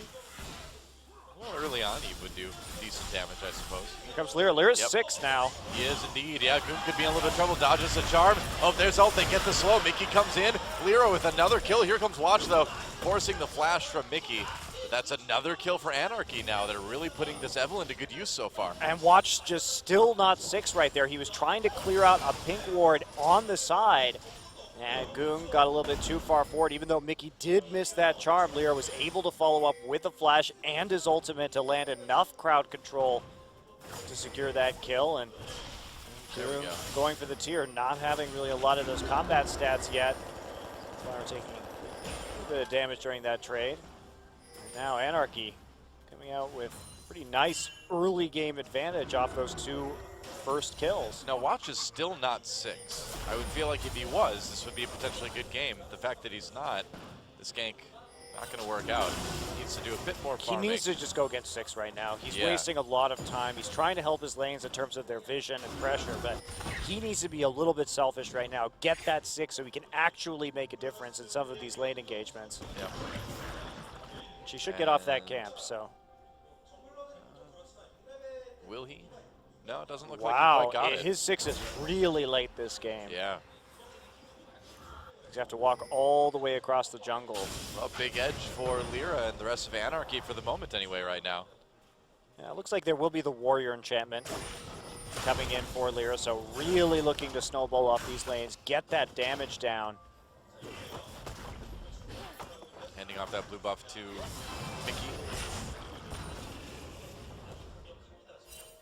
And Goon will take one as well. So aside from the early ganks from Najin not going too well, been pretty passive so far this game. They just need to play damage control right now. Make sure that they get this Corki in a good place in the next 5 minutes. Play a little bit more reserve with this Cassiopeia in the mid lane. The advantage that Anarchy has will fall away, especially with this Warrior enchant build. I mean, there's just not going to be enough damage on Anarchy to take out the big tank line of Gnar, Gragas, and Alistar, all of whom have a lot of damage reduction on them as well. Well, that's the worry, right? If you're Anarchy, you need to get a lot done early. They've got 2 kills so far, but they need more. Action in the top lane. Is it action? Tanks fighting each other. Slapping each other. Yep. To 0 effect. It is action. It's not exciting action, but it's action. Lyra lurking in the jungle for now. Oh, and Goon looking for maybe an opportunity here onto Mickey, but not quite finding it. Yeah, Mickey, or he forced Mickey's Spirit Rush right there, though. Pretty nice win. Watch. Nice. Going to go ahead and find Lyra up here, or not quite, just as he's going to reach that Gromp. We'll see. It has been counter-jungled. I gotta say, Anarchy's warding has been pretty good for an amateur team. Really, especially last game, too. They were dropping a lot of wards around the objective. Anarchy's problem, though, when I've watched them play, especially in the qualifiers, is not that they don't have wards, it's that they ignore the information given to them by their wards. They will see someone on a certain side of the map and still try and make an all-in play. It's kind of like the IM syndrome, right? To have a bunch of wards and then just not really use it. You want to spend the money on wards, got to make sure that you actually respect the information that they give you. Yep, got to look at the mini-map. Oh, Pure could be in a bit of trouble here. They're trying to collapse on him, but he barely gets away. Just intelligently backing off right there. He doesn't know where everyone is, so you go ahead and see that Annie returning to lane. Want to respect that just a little bit. Don't go for the easy trade when that kill pressure from the Eve is there. Well, meanwhile, OQ and Pure have been able to push this lane back a little bit. CS has remained even. Well, Duke versus Ixu. Oh, they're getting low. Oh boy, Duke low as well. Oh, this could get interesting actually here. Ixu really low. That's a solo kill for Duke. He flashed at the end.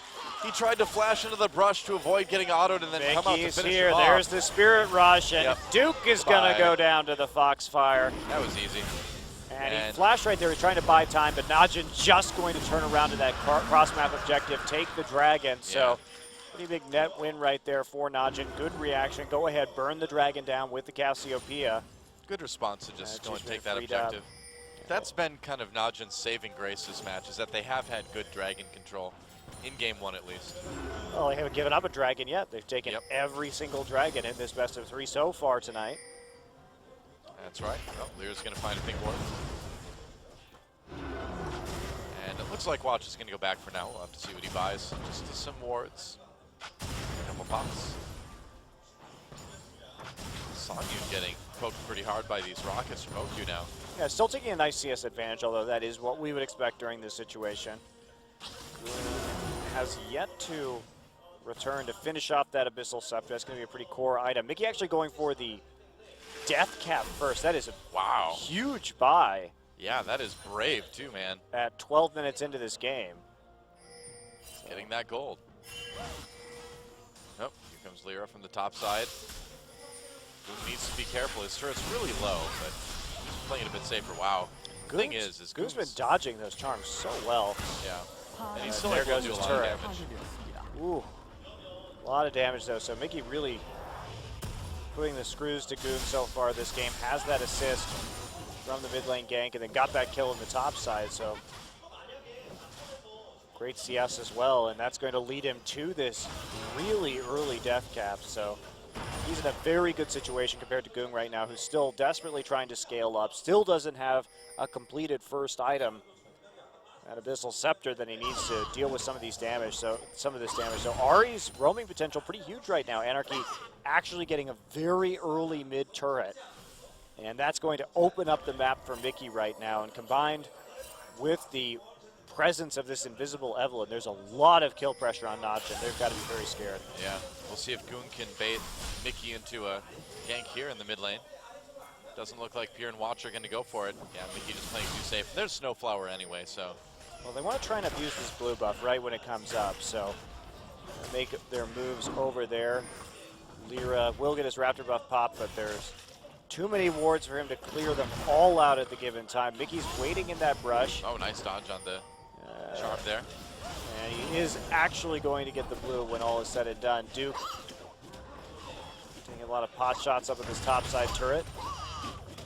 Yeah, once again, able to push Ixu way back and just probably take that turret at some point.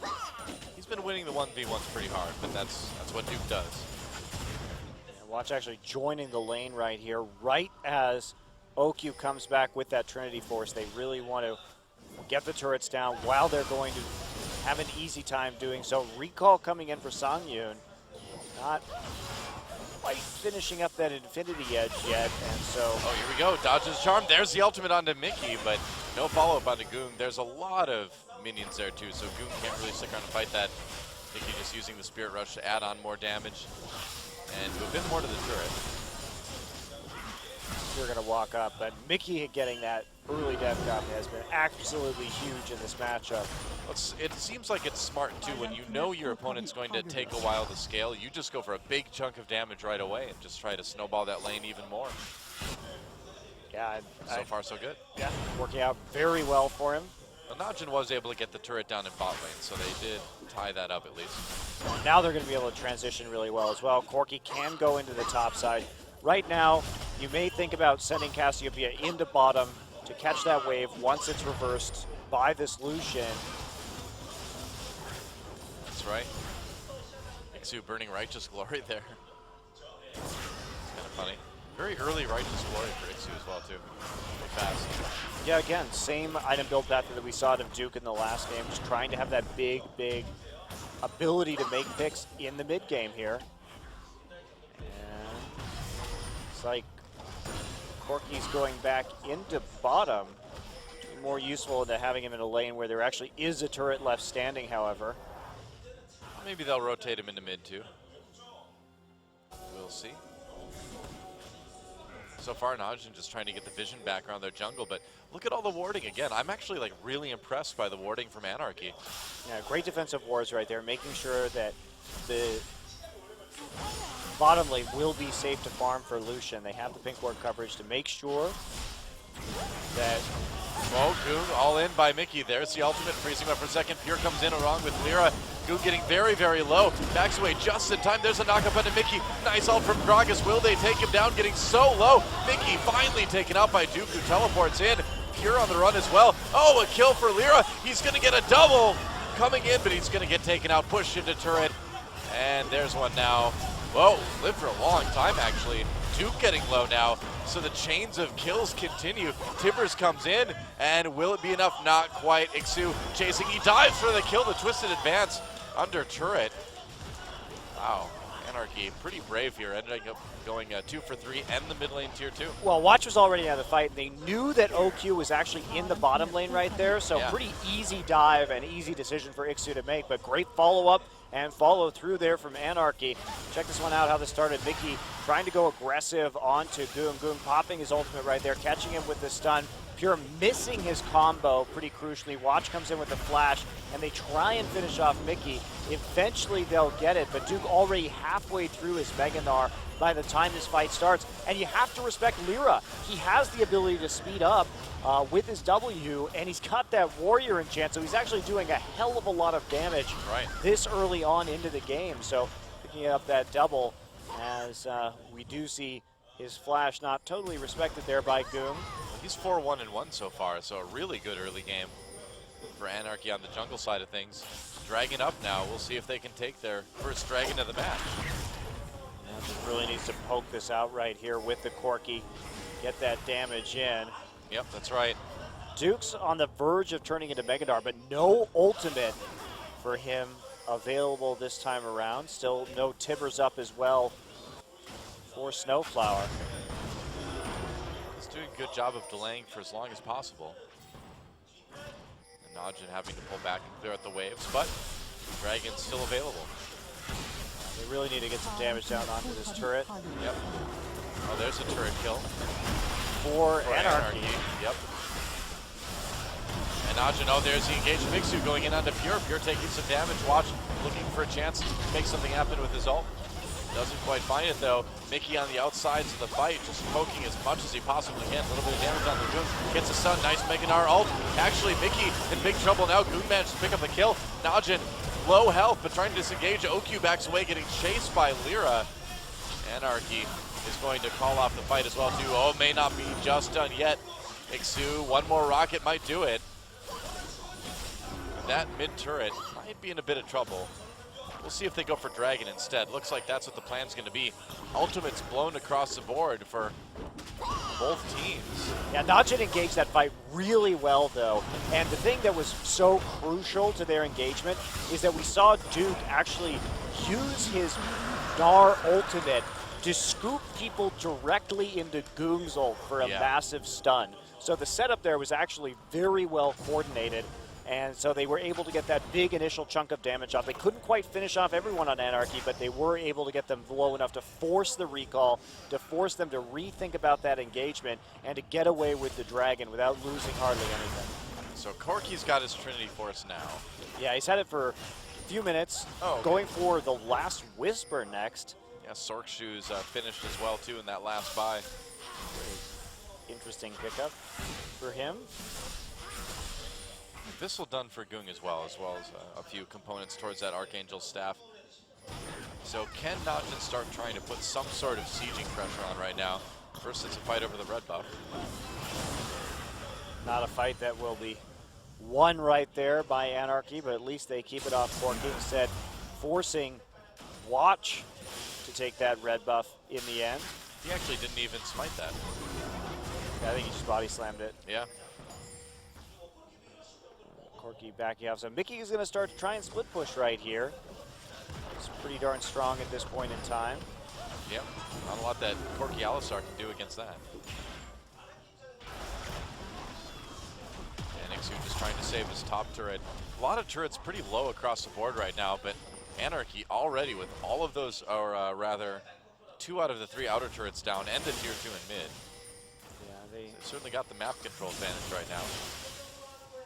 Yeah, that's not a great sign for Najin. They need to use this Corki right now while he's strong. Get him out of the lanes with a lot of wave clear. But Anarchy, to their credit, is making sure that those turrets remain upright and putting Ahri in the long lane where Ahri has a lot of dashes and mobility to get out even with minimal warding. Means that they can focus on keeping Lucian close to a tier 1 and repeatedly clearing out waves to prevent Najin from actually picking up any kind of gold advantage right now. Yeah. And keep in mind, Anarchy was a team in the promotional tournament that got crushed by Incredible Miracle. So what does that say about this match right here? Well, I actually am really excited about seeing Incredible Miracle. I think their new roster looks good. Their new roster does, at least on paper, look quite good. And even though we can't draw too many conclusions out of the qualifiers, they certainly put on a display of dominance during those matches this past weekend. Yeah, very, very exciting changes on the IM side of things. I can't believe that those are words that I agree with, but yes. Hey, well, we've already had to deal with things like Space is one of the best ADCs in Korea. GBM is one of the best mids, so we've had some interesting stuff happening so far already. 2015 has been interesting. It has been quite fascinating so far. This big lead from Lyra is putting a band-aid over his choice of a warrior enchantment because he's got so much extra gold and he has been able to get the tankiness he needs as well. Of course, already completing that lock and having the Giant's Belt as well. But in terms of 6 items, this Gragas is just going to be so much more effective. Yeah, he's going to be much more tanky, able to get back in there and continuously disrupt the fight, whereas Evelyn, you know, you ult and then you just kind of run around trying to hate spike people, and that's about it. Yeah, it's pretty pathetic way to team fight in the late game if you don't have very much damage, which of course current Evelyn certainly does not. Yeah, I mean that's why it's so ult reliant. If you don't get a really good ult, then you're not too useful for that team fight. Unfortunately, they have some good setups for the follow-up on the ultimate. Getting that Tibbers can lock people in place long enough to really get the good E-Volt in there, but... Yep. Well, Najin seems to have stabilized a little bit. It was a kind of a hairy first 15, 20 minutes or so. Oh, but here's a gank onto OQ. There's the ult from Lyra. Looks like they're going to be able to get it. OQ turning, but it's too late. Nice gank, and that's going to get Anarchy probably another turret too, unless Watch can defend it. No, they've got enough defense right there. Duke actually went ahead and is trying to go all in onto Ixu up here on the top side. He's about to hit that Mega Gnar. Ixu will back off. But Najin actually coming out the better in that trade, trading a kill for a tower in the end. Yeah, and everyone from Najin going there to quickly clear out the minion wave. Dragon's up in about a minute, so everything should be back up by the time there's a fight. Oh, teleport coming down. They're jumping onto Goong. Goong getting trapped under his own turret, getting a big ult. Mickey getting very low. Oh, Goong manages to get the kill out of that. Wow, that was impressive. Watch over there onto Snowflower. If Anarchy can win this one, they'll take this dragon, but Najin doing their best to stop that. Lyra coming in from behind, Duke getting very low, and here we go. Pierre coming over the wall with a big knockup. Songyun, though, doing a lot of damage. Where is OQ? He's back now, finally, and Songyun in a lot of trouble. Goes down. That's a kill for OQ and Snowflower. Oh, the rocket missed. There's a stun, though, onto Ixu, and meanwhile, Lyra has to flash, getting chased down by Watch. And Najin right now, ooh, wow. That body slam, that was a bit of an odd interaction. They're going to try to take out Ixu, but the big win here is that Najin should be able to get Dragon out of this. Ixu coming back in, trying to get a kill on the Duke, can't quite do it. Another kill for OQ. And Alistar actually hunting around the jungle right now, looking for Snowflower, not going to be quite so bold as to walk in between those turrets and pursue that kill. Instead, just making sure everybody is adequately chased off, delaying a couple of recalls right there for the free Dragon.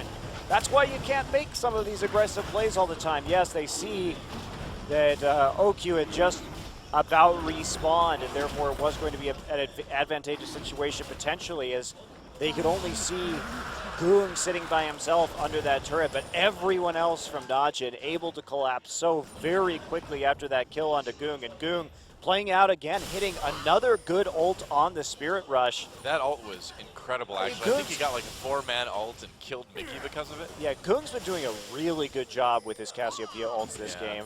In a challenging matchup where Mickey did get that early advantage, every time the Spirit Rush comes in, he's actually been able to land that stun pretty effectively. So, yeah, well, just to turn a 4v1 into a kill, that's pretty good stuff. well, the rest of the team was there to back him up right away, so you really do need full vision if you want to create some sort of all-in situation along that vein. And looks like with their Goong will be going for a Rylai's as his next item. Makes sense. Blue buffs for both OQ and Goong right now, too, which is pretty nice for any sort of siege they decide to try. Yeah, I like the Rylai's build right here. He's been having a bit of trouble surviving that burst damage, but really, as long as he can continue kiting this Ahri, that's what's going to win him a lot of these engagements, because it's Ahri's job to go back and kill Goong. Yeah. So if he can't burst Goong down, then Goong over the course of the team fight will be able to kite better, will be able to get substantially more damage down over time. So taking a few rockets right there as Anarchy tries to get some presence around the Baron pit and at least threaten that. They do have excellent pick potential with this composition, so getting that vision control and making their enemies question whether that Baron is going down is pretty crucial. Yeah. I don't think Najin is too worried about the Baron at this point, though. They've got, it's kind of their game to lose. Despite being down 3K gold right now, Najin really looks in control of this game, you know? Well, they are. I mean, they have all the dragons on their side. They're slowly catching back up in terms of turrets, and they have this excellent scaling with this composition. Well, it's one of those games where the gold lead doesn't really, you know, speak to the power of dragon that one of the teams has. Yeah, the power of Cassiopeia. Oh, Cassiopeia, yeah, that too. Yeah. That's what I was thinking, but. Right. Of course. Well, Goong could certainly use a chance to go back and buy here. And looks like he's going to take it soon, maybe. And you notice a few less wards on the Najin side of the map now as well, too. They're starting to be able to clean some of those out, and Anarchy is having a harder time getting in them and placing them. Yeah, Evelyn moving towards just that purely tanky build right now, going for that tad bit of early offense, but then really prioritize this random. A nice chunk from Mickey. Bit dangerous right there, though. Yeah, it looks like they didn't know watching Boomer right there. In the end, they take down 2 members of 50% HP. Duke is unable to hold on to the turret with his giant minion wave developing. They're very scared after that chunk that Anarchy's just going to straight rush onto this Baron. Watch and Pure need some time to heal back up from the Alistair heal and from the Gragas passive, so not going to go back, but do have to be a little bit cautious. Now, how fast can Anarchy take that Baron, though? Doesn't seem to be too quick, yeah. So the threat isn't too great at the moment, but not having vision is certainly a little bit worrisome. Now that ward, I believe, does show Anarchy when they move in and out of that brush. Yep, they definitely see it. There we go, Lyra finds it. It's very patient play from Najin. Pretty much. Duke finally going to walk down into the bottom side and clear out this very large minion wave. That gold for himself, but that's going to trigger Anarchy to go. Now TP is up. Duke's about to hit Megadar. This is a really dangerous Baron. Oh man, and Najin though, they don't know this is happening. I think they can suspect, but they don't know. That Baron though is not going down quickly. Oh, now they're aware. Are they going to be able to do anything about this? Mickey coming in. The Baron does go to Anarchy. Can Najin fight this teleport coming in? Where's the Megadar? Oh, it got canceled. He canceled his teleport. Yeah, it has to be canceled right there. When he started the port, he was already about 50% of the way through Meganar, so just a late reaction there from Najin, and Anarchy actually sneaking that Baron out. That was one of those that's so Najin moments, wasn't it? Well, they did it with 3 people very slowly over time, and Snowflower and Mickey were doing a very good job of just going ahead and zoning that. Yeah. Well, Anarchy snuck it out. Anarchy definitely playing, I thought they would tonight, coming in. They're looking better than Samsung did pretty much all of last season already. It's true. Yeah, not an exaggeration. But again, this is a team that did come in with some veterans in Lyra and Mickey, and even Ixu actually having some time in the KT house training with that organization. So it's not like we have a bunch of rookies right here. Right. They've got the turret lead, they've got the gold lead. The only thing that they just can't seem to do is take those dragons away from Najin. Yeah, well, looks like they're going to get the next one, though. Not really a great way for Najin to contest this with 20 seconds. And no teleport. Left on the clock. No TP available for the next couple of minutes. And just Najin needing to defend their turrets. And we'll see if Anarchy even goes for it. Right now, they've got some good minion wave pressure. And so they may just opt to chip down these towers as much as possible. And there's a Goon missed misses ult. his ult. Whoops. Still going to be able to hold for the time being, though. So ult for ult, but with Dragon up right now, be a little bit more useful. But yeah, with that Baron buff, Anarchy wants to put all the pressure onto objectives that they can. Lyra sneaking around the side. That cannon minion finally going down. Yep, starting to split push with that Ahri as well, too. There's not really too many that can handle it. Goon is going to try. Yeah, he has to back off right now, though. Goon can't walk forward without that Spirit Rush available. Yeah. And there we go. Watch. Watch. Flashing Onto for Snowflower. Snowflower uses his stun, and he may go down flashing into the red buff pit. And they're going to keep chasing him. It's going to be a kill. Oh! Pure knocks him away. It's still a kill, though. Yeah, Pure Close tags call him with the Ignite, so is able to finish that one off. off. There's a big elephant off, but no follow-up here. While Mickey trying to make one, OQ manages to get away by burning his flash. Now they're going to turn into it. Trying to get the stuns on, but they're pushing Anarchy away from Dragon, taking a lot of damage in the process, though. Goon's starting to pile the damage, though. Onto Songyu, needs to be careful he doesn't get too far up, though. And Mickey, there we go, they catch him with the CC, and OQ with a kill. Now Ixu pushed back under his mid lane turret, and Najin, they can keep chasing it. That's another kill onto the top laner. He'll twist it, advance back in, trying to lock up Duke under that tier 2, but it's not enough. So a mid lane turret, and that Dragon could go to Najin as well. Looks like they want to try to take another one. They've got a minion wave. They've got Duke tanking, and again, Lyra just not doing any damage, of course, on this Evelyn. Songyun just throwing in some poke, and Najin gonna back off. So I suppose the Dragon already was down. Getting 2 turrets out of that team fight, though, for Najin, and that was kind of the moment that they needed to sort of stay back into this game. Well, Snowflower, as good as he was at zoning out in that last one, he was way too far forward here while the Dragon was being taken. Yeah. And he had some decent wards, but I think a little close face checking it, and he is punished. And Najin really going all in on this as well. Anarchy very much separated by that Dragon Wall when it started. Forced Songyun's flash early on, as well as Lyra's ultimate. Pretty not ideal situation. And Mickey can't do much with the Spirit Rush either. Najin staying clustered to prevent the assassination from Ahri coming in. And then Goong able to get forward right here. And look at Mickey as well. They know his charm is down, so OQ pretty much free just to Valk right in his face. Well, they knew Spirit Rush was down as well at that point, too, so the ability is not there. Whoa, a 1v1, though. Oh, and Lyra comes in and helps Mickey out with that kill, so OQ a bit out of position. And that's going to cost Najin. May cost him an inhibitor turret here. Teleport coming in for Duke. He has to burn it just to get back to defend. That is really unfortunate for Najin after winning that team fight. Yeah, but they know that they can continue to win team fights like that as long as this game continues to drag out. True. OQ still pretty low damage, however. Got the Bloodthirster. Probably needs to start thinking about a QSS with the Annie and the Ahri on the other team, because he's having some troubles in these little skirmishes staying alive. You know, it seems like the Korean ADCs have been following the rule where they look at the other team and they're like, not much CC, better build a fast QSS. Tons of CC, I don't think I need it. Has been the story of the last couple games, that's for sure. Luden's Echo now done onto Ahri. That's a pretty big purchase because of Ahri's speed.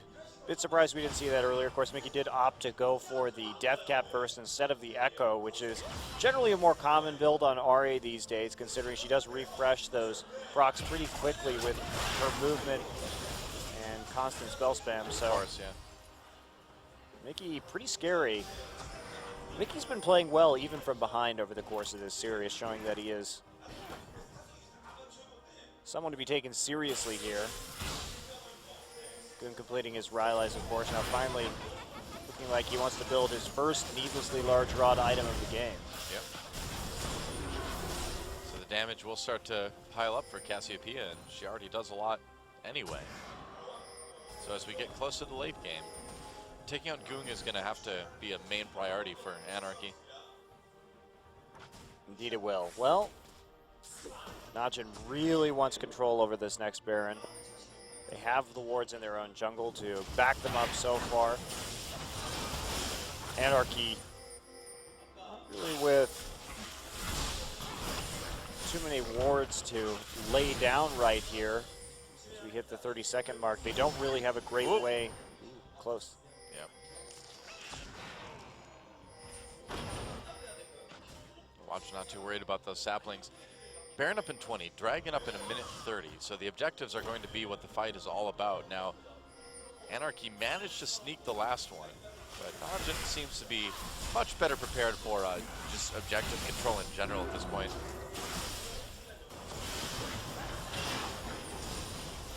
There they go, walking back now. Yep, getting some vision around the Baron pit maybe. Yeah, no lenses though to keep on clearing in this situation, but they can do this Baron really fast. They're gonna try. Lyra showed up in top lane, so they know he's a little bit out of position. He's gonna come from the side though. Uh-oh, this could be a big flank for Anarchy. Mickey coming from the side, calling everything used. Lyra on his own a little bit, but you're already pretty low. Duke with a nice big Gnarl. Does that give Najin the time they need? Mickey's still untouched, coming in doing more damage. OQ still with plenty of health left as well, but he can't do a lot of sustain stuff. Goong getting very low, taken out by Songyun now. There goes Pure, and Najin on the run in a lot of trouble. Lyra coming in from behind. Now they're going to trap OQ. OQ manages to pick up one kill at least. Snowflower went down as well too, but I think that's going to be a dead ADC pretty soon. All Ixu needs to do is play safe. OQ really with the moves here. Man, look at that. Yeah, still got to be worried. There's the flash from Songyun. Songyun, can he take him out? Duke trying to stay and get that slow with the boomerang. Nice skill shot usage by the Najin players, and OQ and Duke get away, but they may still end up giving up this Baron. Well, Ixu's able just to teleport right back to the Baron if he wants to, and all the damage is still there for Anarchy. Meanwhile, no TP up for Duke right now, so it looks like it will be a free Baron for Anarchy after Najin tries to bait that, and it pretty much falls flat on its face. Yeah. Mickey did a really good job of zoning out the back line, though, from the ramp. No kidding. That was he was actually strangely on the Najin side of the map right there when that setup occurred, so I don't think they expected him to have that kind of presence, but Mickey has been quite good so far in this game, especially in these team fighting situations. Yeah. Dragon is live. Crab is going to be taken by Anarchy. The question is, will Najin want to contest this Dragon when there's a Baroned up team on the other side, or are they just going to use this time to push out the waves to ride out the Baron buff one more time? I think that's probably a better idea than trying to fight this at this point. I mean, Goong did pick up his death cap, but he's still very fragile, so I say let him have this one and just make sure that you make it tougher for them to use that Baron buff. Yeah, I think that's what you do too. Even though Ixu is getting some free time to push, at least in the bottom side. Watch trying to set up the blue buff right now for Goong's Cassiopeia, who currently has, looks like about, I think it says 977. Our monitor is very small. Okay. But that's what you would expect for a late game Cassiopeia right here, with her really starting to stack up. Indeed. Huge amounts of damage as long as they can protect Goong. They should still be good to go in some of these team fights. Well, that's the hard part, right? You know, if you get flanked like they did in that last fighter on Baron, you're just not going to protect anyone. Look at this damage coming in. Up, Charm over the wall. They get that onto Watch. Lyra comes in. A little bit of damage. They take out the turret. Culling activated. Lyra low, but there's a kill onto Goong already. They managed to catch him in Anarchy, despite that big Gnarl is just fine here. Grog Assault used. Double kill now for Ixu. Gets in the back lines onto OQ, forcing him out of the fight. And with Goong out of the way, there's just no damage for Najin. You can't win team fights like that. And Anarchy taking another one. They're going to push for the win right now, it looks like, with that Baron buff. OQ with some poke. Well, OQ did get an Infinity Edge right here, so his auto attacks are doing a little bit more damage, but they've got to wait for a long time. And Anarchy's low, but it looks like they're actually going to be able to finish. 3 empowered cannon minions coming in. I think they are. The Nexus still vulnerable. Pure comes in for the big engage, gets taken down immediately. More kills for Songyun, and look at this. Anarchy takes out Najin, forcing the game. Here we go. Picks and bans for game number 3, Anarchy versus Najin. And what a statement for these guys it would be to come in and win their first match. Well, and what a Champions. dire circumstance it would be from Najin by that same token. Seriously. Zero ban. Yeah, it's a pretty serious game for both of these teams. And if Anarchy loses, they're like, oh, well, we took a game off, not too bad. If Najin loses, it's like, oh, we are the worst team ever. Wow, actually banning out the Evelyn right there. So, bit of respect. I don't think that's quite necessary. See what Anarchy decides to do. Their first game, they did ban Azir, Cassiopeia, and Lulu on that blue side, even though they let Lulu through the second time around, didn't get picked up. I mean, Evelyn is just one of those champions where you need to sort of change what you're doing to play against, even if she's not doing a lot of damage. So Najin just doesn't want to deal with it, you know? All right, well, Gragas is actually going to be banned this time.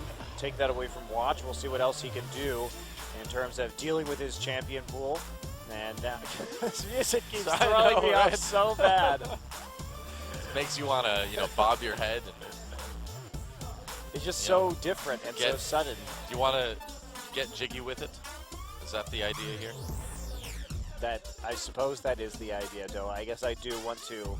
You weren't into the Will Smith? Jiggy with it. When was that? Was that early 2000s? I don't know. All right, well, Alistair is going to be banned as well. So taking away 2 of the champions that Najin has been heavily relying on in the first 2 games tonight. We'll see how they're going to react. Okay, back to normal there. Oh, it's over. First pick Maokai for Anarchy. Pixu did perfectly fine on that champion last game. But they will be giving up the LeBlanc to Goong in the first round of the draft if they want it. And the Sejuani. Well, Rek'Sai, Evelyn, Gragas all banned, so a lot of bans targeted at the jungle so far. Lyra may try and resort. Now, we did see a lot of Lee Sin on this patch in the qualifiers, even Lee Sin bans in the qualifiers on 5.9. So there's not a guarantee that Lyra won't pick this up. Zed will make it through the draft this time. Mickey taking a look at that champion. It is something that historically he has played a lot of, and Lyra may try to go for the Nunu instead. Yeah, because of that Evelyn ban, that lets Mickey pick up Zed. We'll see what he can do with it. If he wants to lock that in, perhaps Morgana taken into the Thresh. Good counter pick. Don't need to grab it quite yet. I really hope he doesn't play the Elise. Elise is still not a particularly strong champion. Either Jarvan or Lee Sin or Nunu would be, in fact, better than that. I think I heard you say that about a different champion last game, though. How'd that work out? There's the Jarvan, though. Okay, and they're going to grab the Morgana as well, which I suppose technically is a bit of a flex pick. Probably going to support, I would guess, in this case, but you never know. Yeah, you do never know, especially, again, because during the qualifiers there were multiple Morgana pickups. And LeBlanc is available, too. Yeah, LeBlanc falling very far down the draft this time. Was banned in the last one, but first picked on blue side by Anarchy in the previous game. They're not going to all in on that champion. Gnar locked in once again for Duke.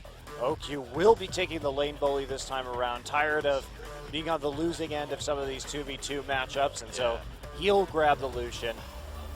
They made OQ angry. Oh, it's time to get funky again. And Anarchy taking a look at this Corki. I feel like I'm playing a mini game in Donkey Kong Country. So we're going to go with this one. The Corki obviously still a viable pickup, and they may just go ahead and take that Zed blind anyway. All right. A little bit of siege, I suppose. They will take that Zed, and there's a Corki as well. A little bit risky, but definitely a comfort pick for Mickey. And taking the LeBlanc into it, that's a pure skill matchup in the mid lane. I think Goong's going to be a lot more comfortable on that LeBlanc than he was on the Cassiopeia. That's true, but he doesn't, I suppose, there's always a possibility that he could just play mid-Urgot into this, but that's not going to be the choice they make. Goong is going to take that skill matchup as the last pick. 1 week off, it's time to put on that jersey again. Start playing some League of Legends. They have like a commercial right now where Faker's out like walking through the forest in regular clothes, like sniffing flowers and things like that. Then he feels something under his foot, and he looks down, and it's an R key from a keyboard. I'm not even making this up. Nope. And he picks it up, and when he stands up, he's in his SKT jersey again. Yep. And actually, the commercials for champions here in Korea, their tagline is "No rest." I'm like, yeah, that's my tagline this week too, OGN. Way to go. So the thing about this LeBlanc Zed matchup is, and when I say it's a skill matchup, it is, but it really delays LeBlanc's build, because the problem with this matchup from the LeBlanc side is that you pretty much have to build arm guard unless you have balls of steel. And building that arm guard as a first item delays LeBlanc's ability to actually blow somebody up very effectively. Yep. Meanwhile, Zed just builds the same as Zed always builds, and therefore has a larger window of time to split push in the mid game with less fear. So it's a really, because of item build paths, it ends up being pretty weird. But at least in terms of power spikes, it does favor Zed. But in the early game and in terms of just the 1v1, it's pretty even. Hey, it's your favorite Sejuani skin, at least. Oh, I got that going for me. And it's Watch, one of your favorite junglers, I know. I know you, Monty. You love you some Watch. I especially like his Lee Sin play. A little bit of harassment from Pure coming in. Yeah, that's steal. Oh, he didn't get one of him, but he will harass. It's a lot of damage onto the jungler early. Ixu. Pure may have overdone this. Yeah, Pure is in a lot of trouble. There's a flash. They can chase him. AD carry coming up to help out. There's OQ. So Pure actually living through that one, and 2 flashes used for 1. They're also taking a lot of damage, and that allows Goong to freely attack Mickey in the mid lane. Some pretty nice trades down there without fear of the enemy jungler. So Pure took a lot of damage, but we'll see how much this actually delays Lyra's pathing. He's already out of potions here. Looking for that level 2 gank. Yeah, he's only got 3 CS. Kind of tough. So Zed's shurikens are kind of like Thor's hammer in that you throw them and they just kind of come back, you know? But you probably can't pick up Zed's shurikens unless you're like pure evil or something, you know? Is that how it works? They just stick to the ground stubbornly? That's right. Only people like Joffrey from Game of Thrones can use Zed's shurikens. I picked up a Zed shuriken once. Did you? I wouldn't be surprised. You're like... And then you held... That's why I didn't know, because I've always been able to pick him up, though. You held Thor's hammer in the other hand, and then you're like, I am one with the universe. As your fancy tie billowed majestically in the wind. Like a superhero's cape. That's right. It was an interesting offseason, wasn't it? Yeah. Some crazy stuff happened you guys wouldn't believe. It was a very short offseason. That's right. Was there an offseason? I think there was. Oh, that's Watch. flash from Watch. He's going in on Ixu. OQ coming in. If they can give him this first kill, Watch. Oh, that's first blood.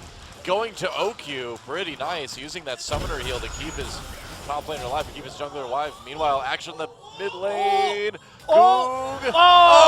Mickey. The last tick of that ignite. So Mickey sees Watch and immediately takes advantage of that opportunity using both summoners. Goong is going to be able to return that, though, considering that he still has the ignite. Yep. Epic Mickey. Mickey, some good stuff. His return to Korea here. Yeah. Well, pretty volatile game so far, but dead even. That was a very unexpected gank from Watch, by the way. That is not a normal gank that you would make in this situation. Considering Najin decided to send their support up to meet the enemy in a 2v2. Also unusual that Anarchy would keep Snowflower up in the top side so long instead of swapping him back down. But you don't expect to be zoned off the tower like that in a 2v1 in the bottom side on Maokai. So tricky little gank right there. OQ does use his summoner heal to make that play, and it proves pretty darn effective. So a little bit odd things happening so far in this game. Oh, more fights. The chains do not connect. Yeah, Mickey actually going for the Hex Drinker first right here, so that's going to make it harder for Goong to answer, even with that ignite up. It looks like Goong is going for the arm guards too, but taking him a while to get there.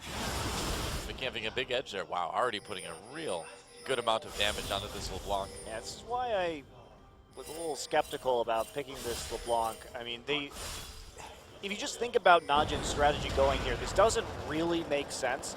They spent 2 games banning the Zed because they're obviously very concerned with Mickey's Zed. Oh, Goong in a little bit of trouble. There's the death mark as well. Can he finish him off? He's chasing the wrong one, taking some turret hits. Oh no, he was chasing the right one. Wow, I'm faked out. Mickey wasn't for a moment. Wow, Mickey barely escaping from that as well, getting yet another kill. Just all inning right at 6 with that very slight experience advantage that he had. And now he's just beating Goong in his own game. Yeah. You know, this is Goong on what he's supposedly best at. So you really have to question the picks and bans here. Yeah. So Najin has last pick on the red side. They spend 2 games banning the Zed, and then obviously very worried about Mickey's Zed in any circumstances, whether they have last pick or not. Right? They banned it on red side in game 1, but then they give him the Zed, and when they have this opportunity to counterpick it, they decide to play into a high skill matchup. Yeah. I don't know what's going on with Najin. I mean, you've got Goong trying to fight this Hex Drinker Zed too, when he only has an ability tome and cloth armor. So And not level 6? Yeah. Well, he did get all in right there, so it wasn't entirely his fault, and he thought he was going to be safe with the Ignite still up, but fortunately couldn't make it work, dodged outside of his turret right there, and now he has to play extremely defensively, taking a really big hit in terms of his farm. Yeah, down by 20 already, and it's probably not going to get much better anytime soon. And so the fact that this is going on really makes you wonder then if Najin's going to be capable of having that dragon control that they've had in some of the other games. Well, fortunately for them, Anarchy's scaling with this composition with Jarvan, Zed, and Corki is pretty bad. Anarchy has to win really hard in this mid game, and in spite of those 2 kills, we're only looking at, well, I mean, pretty much 100 gold advantage overall for Anarchy, and we see that OQ picking up that kill as well. With that first blood, we'll be able to power up and hopefully wave clear his team out of the mid game. As long as Najin can wave clear well enough in the mid game and not lose too many turrets, they should have a pretty easy time come late. Sure enough. See what they can do, though. I mean, that early lead already growing for Anarchy. Forces of chaos. Like, they really just need to, when it comes to the team uniforms, like, I think pretty clearly, in my mind, OGN just gave them some shirts today when they came in. That's my theory on it. But they just need to wear whatever they want to wear, man. Well, they either need to look like badass punk rockers, or they need to have, like, Dome Fossil Yeah. on their shirt. Exactly. Exactly. They're not any weak servants of the Helix. Dome Fossil all the way, right? For Team Anarchy. I actually may have gotten that reversed. I think I don't remember. Helix was, Twitch plays Pokemon. It's been a while. It's been a while since Twitch plays Pokemon, but I want to say Helix was, the good guys, right? Yeah. You know what though? Order. If they're going to name themselves Anarchy, and they don't have a coach, they really just need to surrender to Twitch chat for their pick ban phase. That's true. They need to start a Reddit thread. Oh boy, they're going to catch Lyra, who's going to get back over the wall. Watch flashing for that kill, though. Got to burn that flash sometimes. But yeah, they should just start a Reddit thread after every game and be like, what do you think we could do better, community? No, I think they should just have the Twitch chat up during pick and ban. Oh, yeah. And then whatever champions gets spammed the most during their pick and ban, that's who they have to lock in during that phase. I don't think there's any champions named Hot Grill, though, so I don't know how they're going to decide. It's going to be tough to choose. And PogChamp doesn't actually refer to a champ in League of Legends, so I just don't think your plan's going to work, man. I'm sorry. It was a nice idea, but SM Morg, that's not even the right company.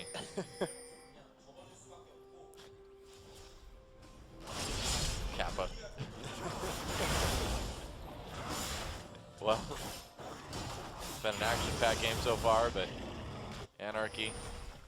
The tiniest bit behind in gold, and the kills have been evened up now by Najin too. So, well, the big thing is this 2-0-0 Zed. This Zed really needs to get a pretty big edge through the split push, and no one's really going to be able to stop him for quite some time. But they've got to get this Zed. Oh, here we go. Deathmark used. Mickey tries to go back under turret. Wow, that's a long turret hit. Well, Goong actually did the right thing right there. Popped right back under turret during Deathmark, so there wasn't that much of a kill threat. Duke is just going to toss everyone back like they're, not a small things. Hugely successful gank for Lira, who has decided to go for Center Hold. Watch there we go. Solo the Dragon, of course, they have the pressure on the bottom side, and Zed has recalled, so easy Dragon on the opposite side of the map for Najin. That's kind of a relief, too, for Najin to be able to claim that one. Yes, hugely. So, yeah. I mean, basically right now, because Anarchy is back in a 2v2 situation, yes, they have the Sheen, yes, they have the level 6 Corki, so they're not as susceptible to the bullying from OQ's Lucian. They're still getting pushed in a little bit, and they have to wait for that Trinity Force, swap Corki to the mid lane, put Zed in bottom or top, and then really try and let him take over. If they can get Zed into the 1v1 with Duke, that would be ideal, because Duke is itemizing for magic resist right there, and so will be vulnerable to Mickey's Zed. That's their specific condition for winning, because if they don't do that and they don't get turrets down and continue to snowball some kills, they just probably are not going to be competitive late. Right. Against the composition that Najin is running. They simply will not have enough damage to deal with Najin's tank line. Very true. So they're actually grouping really early right here. They're grouping pre-Trinity Force as they put Zed down there. Well, they've got the Sheen onto Corki, so they can do a decent amount of damage to turrets. Yeah, that's a surprising lane swap, though, and I don't think it was one that Najin was necessarily anticipating. We can see that in response, OQ is going into the mid lane just to stave off Corki and deal with some of that wave clear. Goong in the bottom side right now, just trying to play it safe, farm with the distortion under turret so that he isn't going to have too many chances. Yep. I feel like you could do a corporate Zed skin and just call it like Ted or something. It's just an average guy in a polo shirt and slacks, throws paper clips or something. Giving talks. Yeah, that's right. I see what you did there. All right. Well, I am surprised they didn't try and get this Zed into the Gnar lane, but still getting a tiny amount of damage onto that turret. Watch is going to wait there, see if he can find an angle. Mickey does hit level 11, level 2 in Deathmark. Watch waiting under the tower. They're trying to protect against that all in, but Goong is 2 levels down. Wow. Oh. Lantern didn't stop the recall.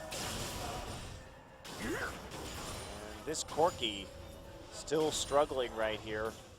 Going ahead and taking the Raptors instead of actually being able to clear out much in the way of this mid wave. Yeah, so despite that early lead for Zed, the rest of the team is not doing quite as well. Yeah, but getting the early lead on Zed is about the best thing you could ask for if you're Anarchy, because you can see that that tower is going down slowly, and there's really no answer to it.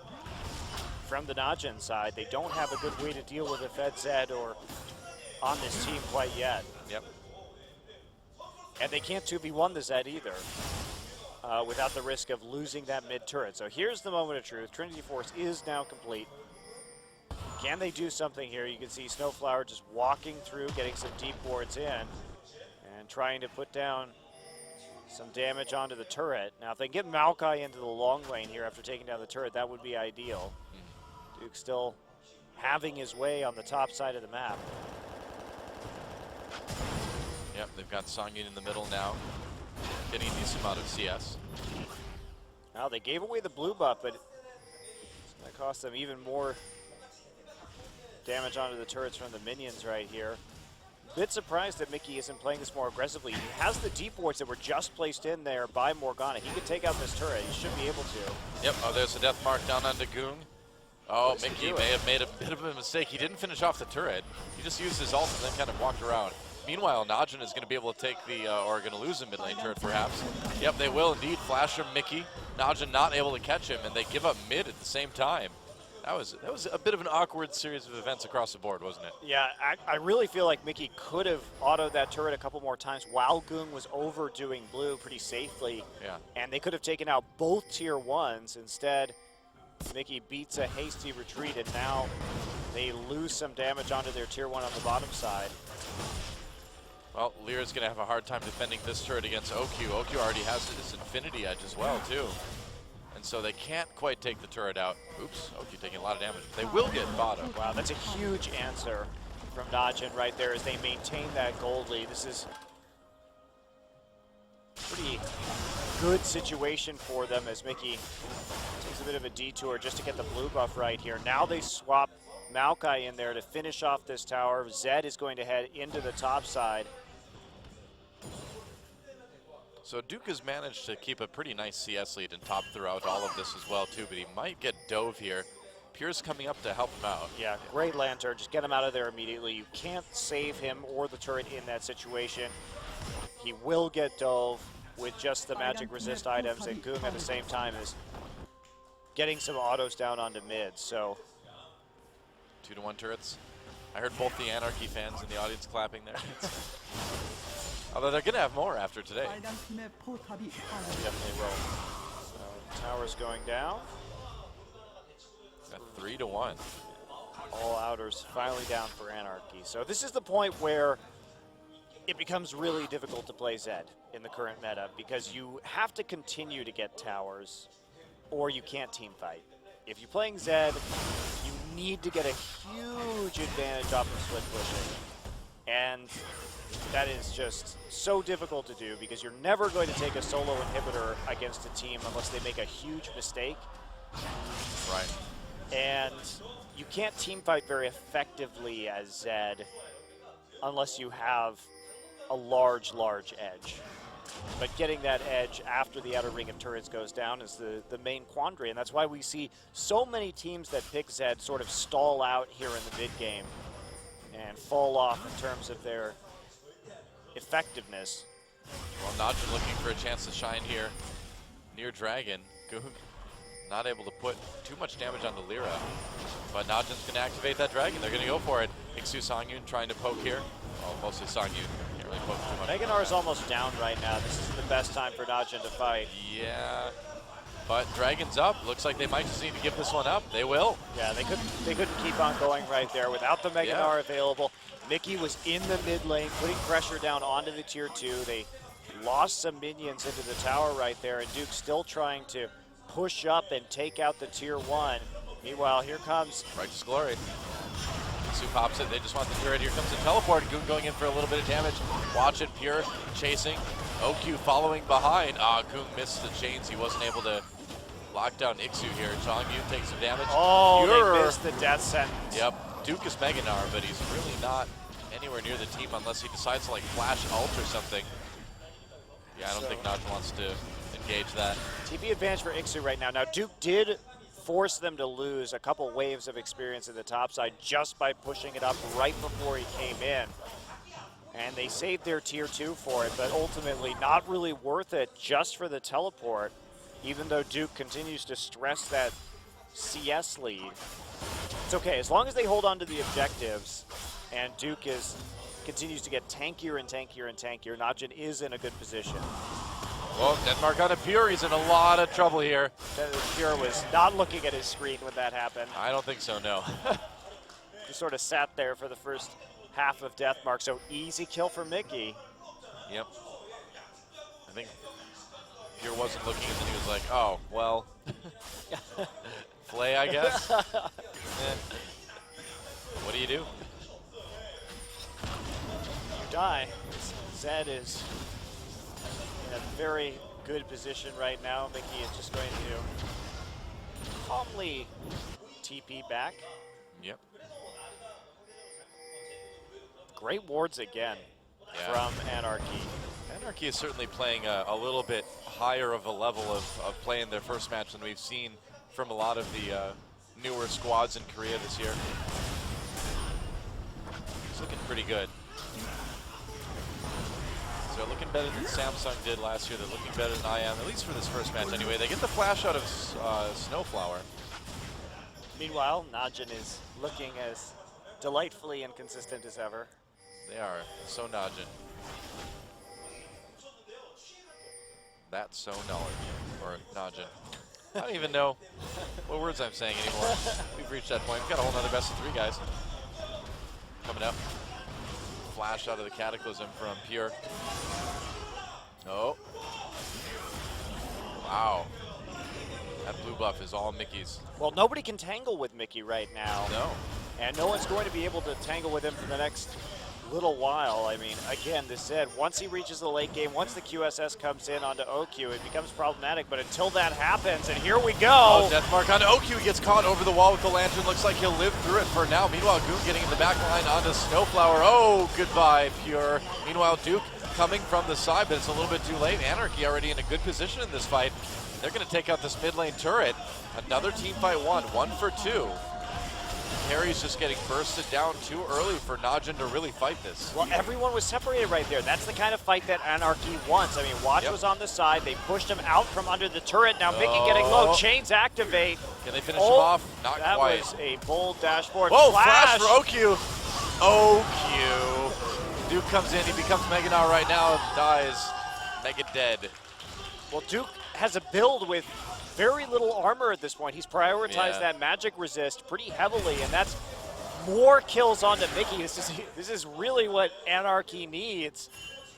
Pretty solid gold lead for them right now. Another turret down. Sort of like awkwardly flash against the wall into 4 people as a 1/3 health AD carry. Well, Ixu just trapped him immediately with the twisted advance.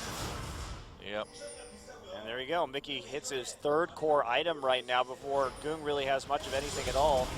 So here you go. OQ gets caught out on the side, lantern back in, and Pure lands a nice, actually, combo onto Songyun right there, but there's no follow-up on the crowd control because OQ's already at 50% HP, as is Goong.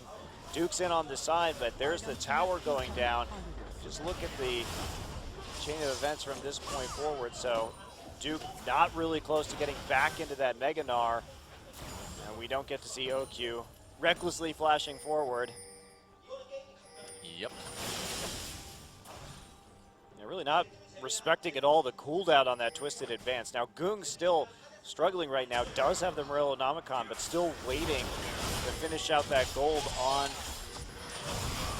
the Zhonya's Hourglass. Now that's a huge item for him because that means that he can't get Z-ulted anymore. There we go. He just picked it up right now. That's really important. Yep. So now he can finally fight Mickey a little bit, but Mickey's going to be doing so much damage. All Najin has to do is turtle right here. They don't have to take these fights. They already got the first dragon. They don't have to fight this next dragon. If they wait for just a little bit until the QSS comes down, the Zhonya's... Oh, Duke finds Songyun. Valkyrie away. Nice ult onto Ixu. And the rest of their Najin coming in. Box used. They managed to take down Songyun. Meanwhile, Ixu comes in. There's the death mark. Mickey doing a little bit of damage here. Got the kill onto Watch. But Najin able to win this fight with relative ease. There's a slow into Snowfaller. Culling used. Goon picks up that kill. So they find a 5v3 there, which is why they're able to take it up. So we did some split pushing, so that was smart for Najin to pull the trigger. Of course, right as I say they shouldn't fight, but that was an in that fight. Yeah, when you're 2 men up and you can make that pick. Yeah, and Dragon is about to come up too, so really the timing couldn't have been better for Najin. Yeah, and taking this next Dragon is huge too, because that prevents Anarchy from ending this game efficiently off of forcing fights over and over and over again to the Dragon. So that's just a boon right there for them. You can see 2 members in the mid lane right now for Anarchy. Songyun moving too far forward. And honestly, right there, Zed should have just stayed and taken out the inhibitor turret. There's no reason for him to come into this fight late. He had the minion wave already there, could have done significant damage, likely taken it out. And even though he did pick up a kill, it doesn't actually prevent any objectives from going down. Yep. Mickey deciding to take a split push up to the top lane for now. Push up that wave a little bit. I mean, Anarchy is still up 4 turrets to 1. Well, that's about to change big time. Najin should be snagging the gold lead as long as they can take down a couple outers right here. And no luck just yet. Mickey, Oh, really? Finds OQ, pops that. No, he wants to do that. Looks like he doesn't. Too many Najin players nearby. Watch missed his ult right there, which keeps Mickey alive, but he burned quite a bit in order to try and pull that off, and pressure still going to be coming in the mid lane. Is that tower really hanging by a thread right now? Well, Najin getting pushed back for the moment, but they've still got good wave clear. So they'll be able to shove it right back. Looks like no turret just yet. Mickey managing to heal himself right back up and rejoin the fray. Still no blade, no death mark available to him. What do you think about the Merc treads on Zed here? I think it's good. He's definitely counting on the fact that he's going to be encountering some CC right here, and also helps him against the LeBlanc. That's true. In the 1v1 against LeBlanc, it's nice to reduce the time you're trapped with the chains. And really, it's just, I mean, Zed is a burst champ anyway, so other boots not going to be doing a whole lot for him. You really need to just stay alive so you can re-enter again once you use one round of your cooldowns. That's true. Well, Najin trying to push all their lanes up right now.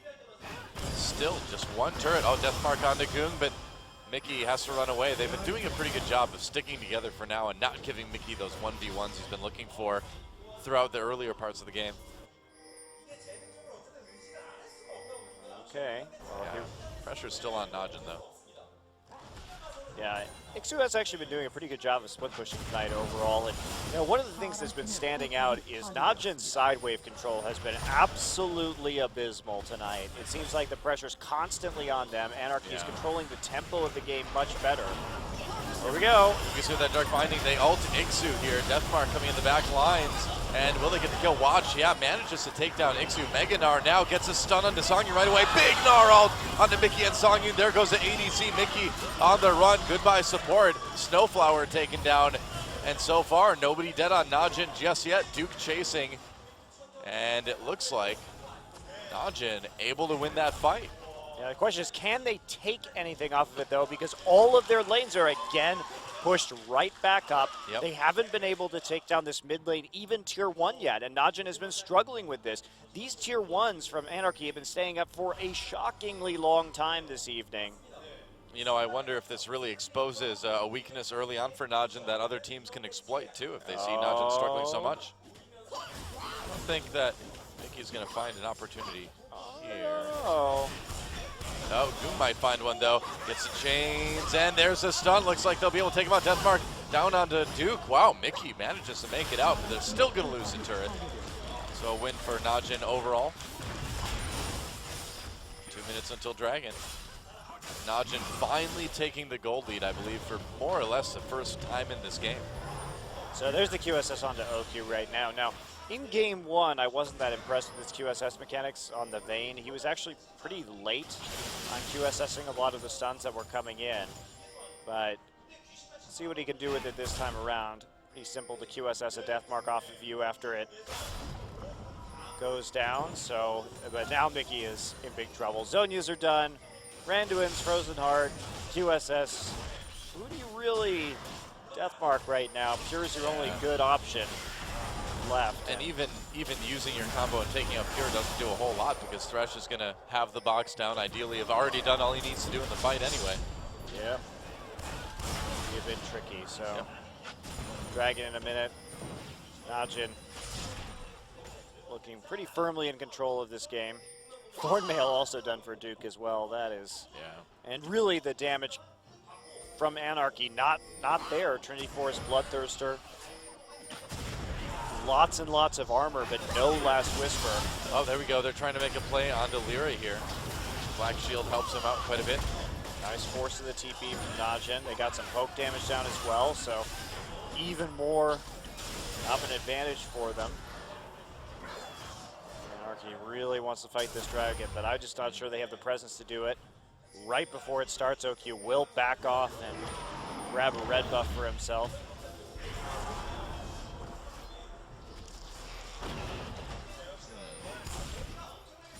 seconds until the next dragon. Najin's gotten 2 out of the 3 so far.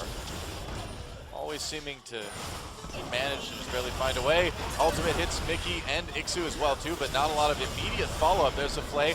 They don't get it because of that black shield. OQ pops it, Cullen getting a lot of damage down on the Snowflower.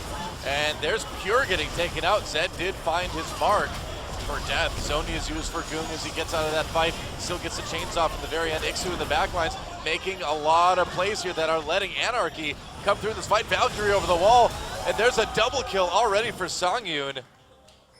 And Najin getting pushed back this time right before the dragon.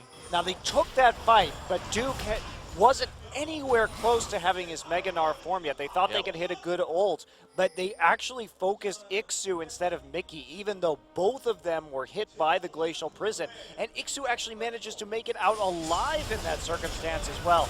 Dangerous Baron to go for. That's a lot of low health members on Anarchy. Looks like Ixu's just gonna die. And Goong may not be done yet. There's Mickey getting taken out now. Getting very low. Oh, but the rocket from Songyun. OQ just face planted his dash into a wall, actually. Wow. That may actually cost him the Baron. Oh, Baron does get taken by Anarchy anyway. But Najin coming in to try to contest this now. Deathmark goes down to Anarchy. Is going to get the Baron and then some. Goodbye, Duke. A double kill now for Mickey. And things are not looking good. OQ's QSS was not up during that engagement, so he couldn't cleanse out of the exhaust or the death mark that hit him. But he tried to dash over the Baron wall right there, but couldn't, just face planted, didn't make it over. And had he made it over, he probably would have been able to have them stop that Baron attempt. Well, Najin not having the best night here. Well, Najin just falling behind by 6K gold all of a sudden as they file one by one into the Baron pit. They're going to give up the Dragon as well, even things out on that front. And this is the kind of lead that can propel Anarchy to a victory right now.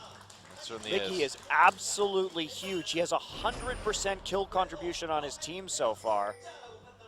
Yeah, Mickey's been pretty impressive overall tonight. But this said, you can see why it's banned against him. I mean, the first thing he did in that last big fight was just to immediately blow up Pure. Yeah, he found the target he needed, that's for sure. But Najin also really misplayed that last team fight. Can't be underestimated. Mickey. Yeah, well, a series of 1v5s doesn't do you a lot of good. I mean, focusing down the Maokai when you hit both the Maokai and the Zed with the ultimate. I mean, Mickey was a bit farther away from everyone, but still. It didn't matter. Okay. You have to make that decision properly. And then also going in when Duke was so far away from Mega Gnar, and now Anarchy is, well, Duke gets hit. Yeah, he does, already extremely low here. There's the Zonias, but he's going to be easy pickings once he's done. Manages to make it out for now. There's a box, he's way in the back of the base, so Watch comes in, big Gnarl, but Anarchy just all over these guys. Wow, Snowflower even gets the ult on OQ. He's going to be able to cleanse out of it with that Quicksilver Sash. Yeah, but actually hitting that binding right there made it so that there's no defense now. Yep. Well, Deathmark's already down, but... Well, Goong and OQ's still up. Anarchy, they're going for it, man. They really want to win right here. Goong coming in, doing a lot of damage here. There goes Ixu getting taken out. Actually, Songyun manages to stay alive, do enough damage for Ixu to escape. First inhibitor turret, or next turret going down, OQ. Getting taken out. That's a double kill for Songyun now, and Najin. Uh-oh, guys, if you're a Najin fan, it's time to be sad, because Anarchy takes out Najin in the first match of Champion Summer. This is going to be an interesting season.